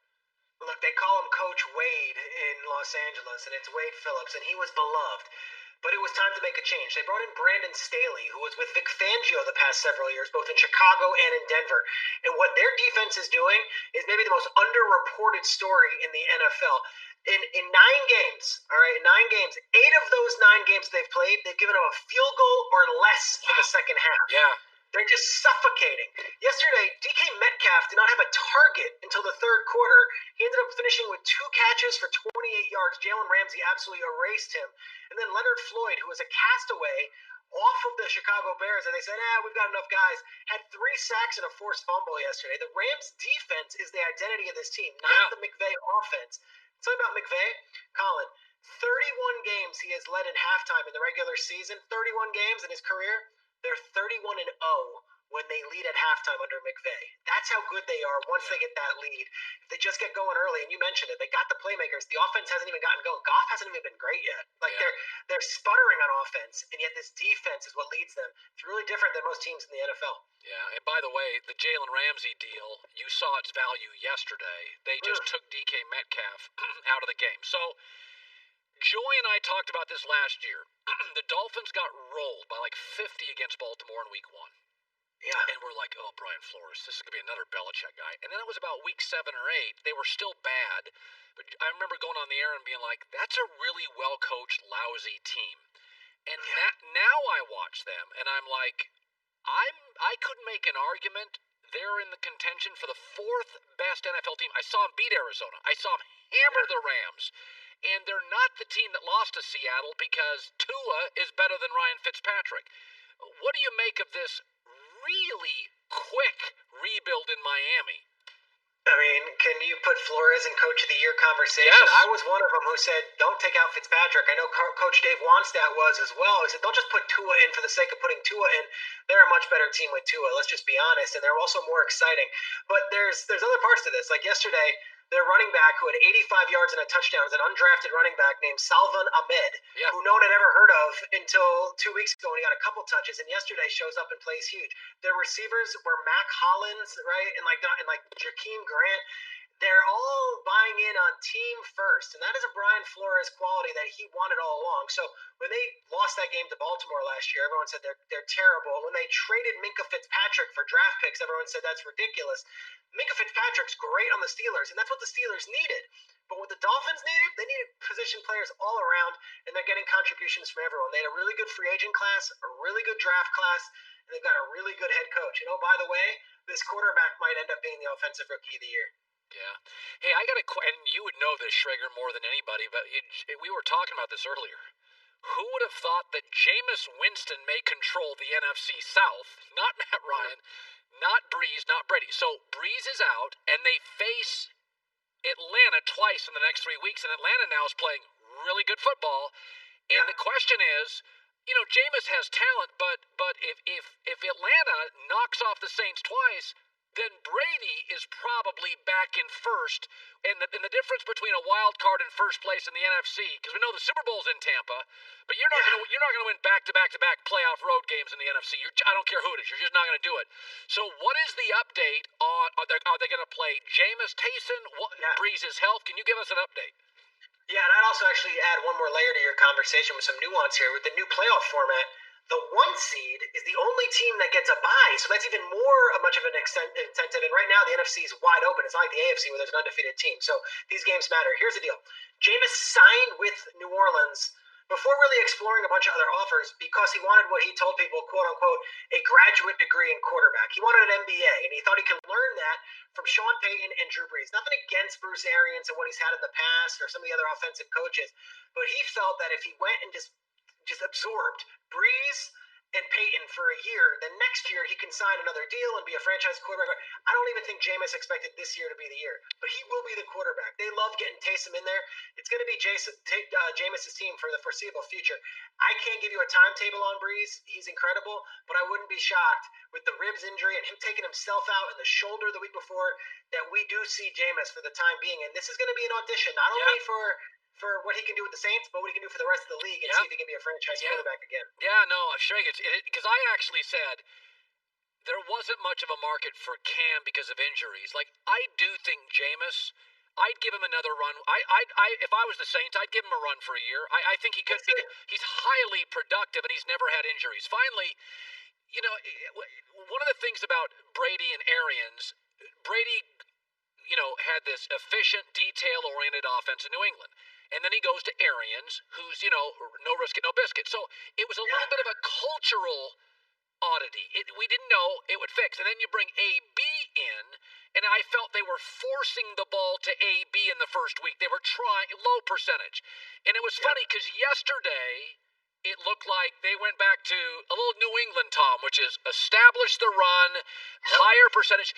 Do you think there was, in that Saints game, a little pushback, Arians and Brady, that Bruce wanted bigger, Tom is not comfortable? Because I thought Yesterday's game plan looked like Tom Brady put his foot down and said, hey, listen, man, we've got to have a running game here. I'm not 27 years old. Yeah, I think the first time that Antonio Brown was on the field for them, the game got out of control so quick. It was 21-0. So then maybe there was some forcing to the receivers. What I thought was interesting yesterday was the pass disparity that they all got catches. I think Evans had 7, Godwin had 6, and Antonio Brown had 6. But Colin, I'll tell you, I spoke with my Tampa guys yesterday after the win. They were on that tarmac for 7 hours. They were in an airport. They had to change planes, all those things. Apparently, Leftwich and Brady were sitting on a bench at the airport just going over the playbook at like 10 o'clock at night the night before. And they were dialed in. Even if they weren't in their hotel room till midnight, Brady had this thing down. He wasn't going to let them lay an egg 2 weeks in a row. I'm very curious how this works out. Antonio Brown looked really good yesterday. Yeah, he really did. He looked, and by the way, he wasn't that highly emotional.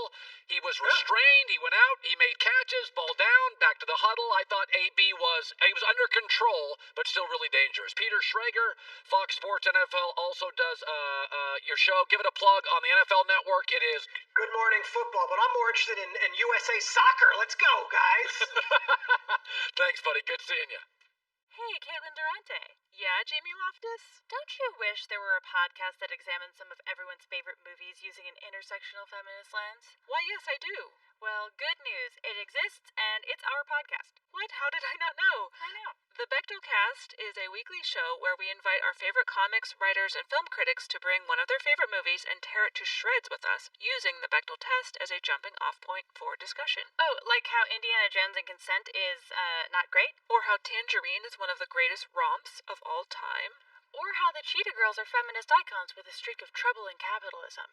Recent episodes cover Space Jam, Harriet the Spy, Set It Off, The Witch, and Little Miss Sunshine. With amazing guests like Sashir Zameda, Jenna Ushkowitz, Lindsay Ellis, and more. New episodes of the Bechtel Cast come out every Thursday. Listen on the iHeartRadio app or wherever you get your podcasts. Hey, this whole ad passed the Bechtel test. Well, except for Indiana Jones. Wow, he ruins everything. You know exactly where you were when the Golden State Killer was arrested. You still pay for cable to get Lifetime. You're a moderator on the Zodiac Killer subreddit. You're basically a seasoned detective, and you're in search of a new challenge. Enter Solve, the hit podcast that puts you at the center of the investigation. Each week on Solve, you will untangle a case that has pushed detectives to their limits. Solve is like no other murder mystery podcast.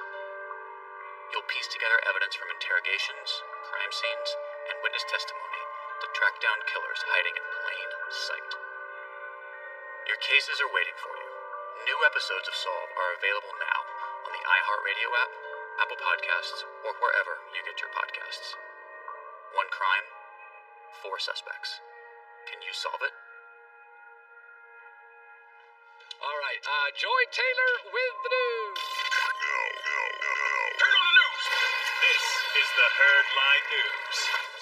The Broncos were no match for the Raiders yesterday. Las Vegas dominated on the ground, 203 total rushing yards. That's a lot. 4 rushing touchdowns. In 2020, that is a lot of rushing yards. It is. Drew Lock had one of his worst performances of the season, completing less than 50% of his passes and throwing a season-high 4 interceptions. His 1 touchdown of the day came in garbage time in the fourth quarter. Denver lost 37-12 to the Raiders. Okay, let's be honest about this. Drew Lock has been really good in fourth quarters. It's the Tebow thing. The defense you're facing lessens the pass rush, gives you prevent defense, lots of safer throws. Drew Lock has been horrible in the first 3 quarters of the last 3 games I've watched. Do not buy into great fourth quarter. That was the Tebow thing. Tebow would go 3 for 13, and then in the fourth he'd complete 7 of 9. Everybody go, look at the stats. It's like, no. When you trail, like the Raiders at the end of the game, they're going to give you 11-yard completions. They just don't want anything over the top. Right. So when I look at Drew Lock, I take out the fourth. Give me the first 3 quarters. John Elway's watching that right now. Denver's going to get a quarterback. Well, come on. I like Drew Lock going into the season, but I like Denver a lot more going into the season than by the time that the season actually started. Since Drew Lock's dance after the Chargers win, how's he been? They are. I know you would love this. Put this together for you. 0-2. 50.5 completion percentage. 570 yards, 3 passing touchdowns, 1 rushing touchdown, and 5 interceptions. He ain't it. Yeah, it's unfortunate. I mean, we don't have a lot of patience for young quarterbacks these days. It's not so much about him dancing in general, as that's a very tough division, and that's those stats are not going to cut it in the division that you're in. Listen, his completion percent, it's this league is built now, Joey, for a quarterback to complete about 64%. Even if you're not like laser. Yeah. I mean, in a monsoon last night, Lamar completed like 65-70% of his throws. Like, the league is now designed, the rules, if you're completing anything under like 61, it is a problem. You have a problem either reading defenses or throwing the ball accurately. Well, it's 50%. That's Tebow. It's not good. So Drew Brees was forced out of the Saints' 27-13 win over the 49ers yesterday after suffering a rib injury in the first half. He'll get an MRI today to determine the extent of the injury, but his status for the Saints' next game against the Falcons is uncertain, so we're assuming we're going to see Jameis. He was 8 of 13 for 76 yards and a touchdown before leaving the game yesterday. So they have the Falcons next, then they're at the Broncos, then at the Falcons. Let's go. Let's say Jameis plays for a month, so let's go over the games. Okay. Falcons at home, then at the Broncos. Close win, loss. At Eagles, Chiefs, Vikings, and then at Panthers. Well, Chiefs, Vikings with Jameis would be, those are good teams. Phillies depends on the morning, like who's healthy, who's not. I tell you something. If Jameis goes in the next four, Falcons, Broncos, Falcons, Eagles. Because remember, Bridgewater got a job on 5 starts. Because we know. So Bridgewater got a big contract. If Jameis goes 3-1, Falcons, Broncos, Falcons, Eagles, he's going to get a contract. Like for Jameis, this could get you $45-50 million. Yeah, if you win half their games as a backup quarterback, that's a good situation. He'll but beat Jameis is a starting quarterback, so Yeah. I don't think this is going to be a massive step back. I like Jameis. He's obviously very productive. The issue is his turnovers. That's always been the issue. So if he can avoid turning the ball over as much as he scores, then they'll be fine. And again, Brady had his worst game as a pro with Arians. Arians wants you to throw it downfield. That played into, to me, a weakness of Jameis, where he can be loose. Peyton's not that. Sean Payton's not that. So it's very possible that Jameis is actually significantly more efficient. He won't be as productive, but more efficient with Sean Payton. Well, hopefully it's not a massive injury for Drew Brees and he's only out a few weeks. But I'm sure they're also going to get creative with Taysom Hill in there as well. They both saw snaps in the second half. So the Lakers and Thunder have reportedly agreed to a trade. OKC will send Dennis Schrager to the Lakers in exchange for Danny Green and the 28th overall pick in the draft. Schrager was a key piece for the Thunder last season, 18.9 points, 4 assists, 3.6 rebounds in 30.8 minutes per night off the bench. Not a great defender, but with Anthony Davis protecting the rim, you're fine. He was a nominee for Sixth Man of the Year this season. Yeah, no, he's a real player. And he finished second in voting behind the winner, Montrezl Harrell. So this is a significant move for the Lakers. They can't keep Rondo. He's going to be too expensive. When they get Avery Bradley back. Yeah. I got to be honest with you. This is not a small move. He's been a double-digit scorer. He's 27 years old. He's not a great defender, but again, they have a rim protector. They have plenty of length. They have rim protectors. I mean, he's not a bad defender. The reality is, with this offense, the way LeBron passes, he'll be an 18-point-a-game scorer. That's a nice get for them. Well, LeBron, Rondo, and Davis combined for nearly 62% of the Lakers' assists during this run to the NBA title. So with Rondo leaving, he is going to be a significant piece for them. More championships in Los Angeles. This is working out beautifully coming out here. How about Sam Presti's moves in Oklahoma City? Okay, he got out of the Chris Paul? He had one All-Star season of Chris Paul. He turned, since trading Westbrook, one All-Star season of Chris Paul. Got Kelly Oubre, Ricky Rubio, Ty Jerome, Jalen LeCoux, 3 first-round picks, and 2 pick swaps. And what he's doing is, with all these picks, is because drafting is inexact, if he can hit on 1 or 2 of them.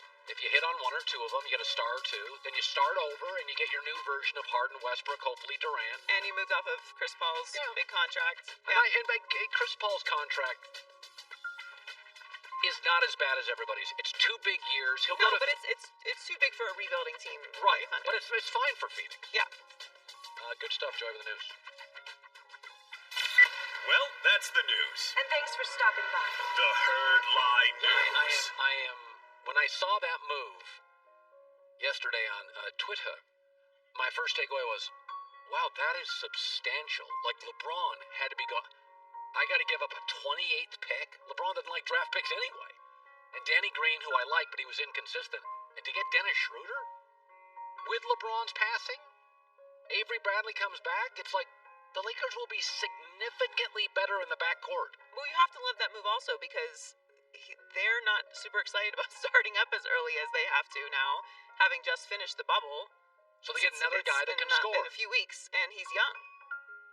So I can't believe that deal. Yeah. That is Rob Pelinka deserves a ton of credit for that. Honestly, my takeaway was I couldn't figure it out. I was like, what do they get out of it?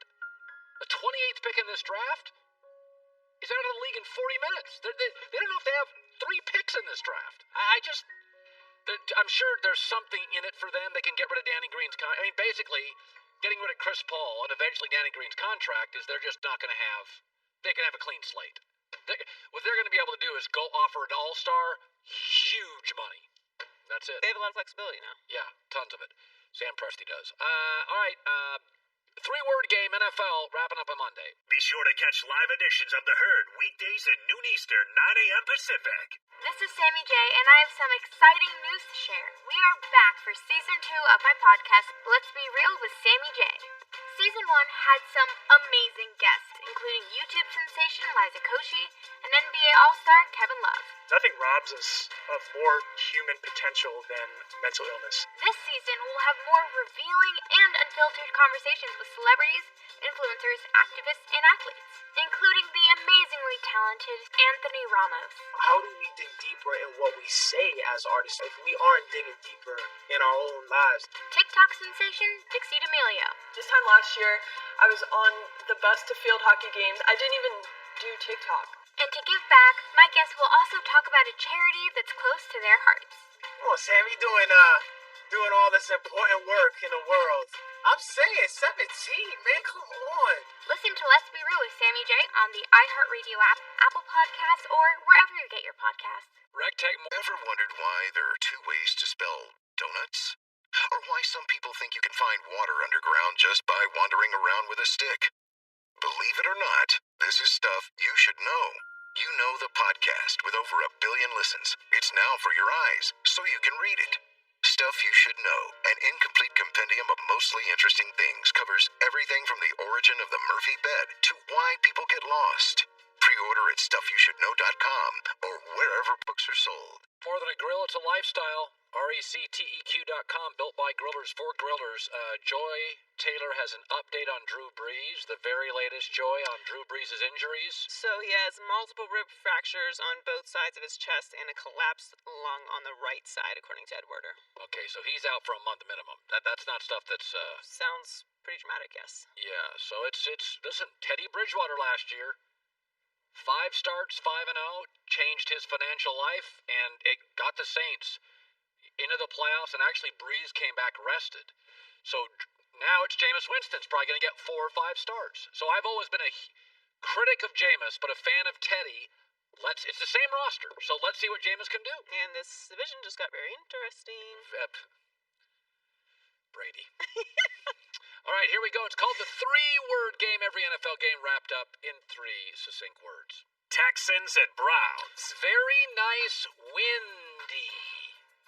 Yeah, this game got delayed. You could not land a plane in Cleveland in the afternoon, and so basically Nick Chubb had missed 4 games. By the way, the Browns had no rushing touchdowns in the 4 games he missed. Nick Chubb comes back, 100 yards, different team. They've got a recipe here. As long as they follow it, run the ball out, throw it very little, they'll win games. Buccaneers and Panthers. Bucks flexed offensively. Season high in points, yards, rushing attempts, and rushing yards. And I thought they established their rushing game, and then threw higher percentage passes to Gronk and AB and Mike Evans. Now, Brady did go over the top at times after the running game had been established, but I thought they really flexed yesterday. They gave you watch that tape, if you have to play Tampa next week and you're the Rams, they showed you a little bit of everything. Eagles and Giants. Jones's giant game. Daniel Jones was fantastic. Consecutive games now without a turnover for the first time in his career. He can really run. This guy he's a real athlete, and he's got a nice arm.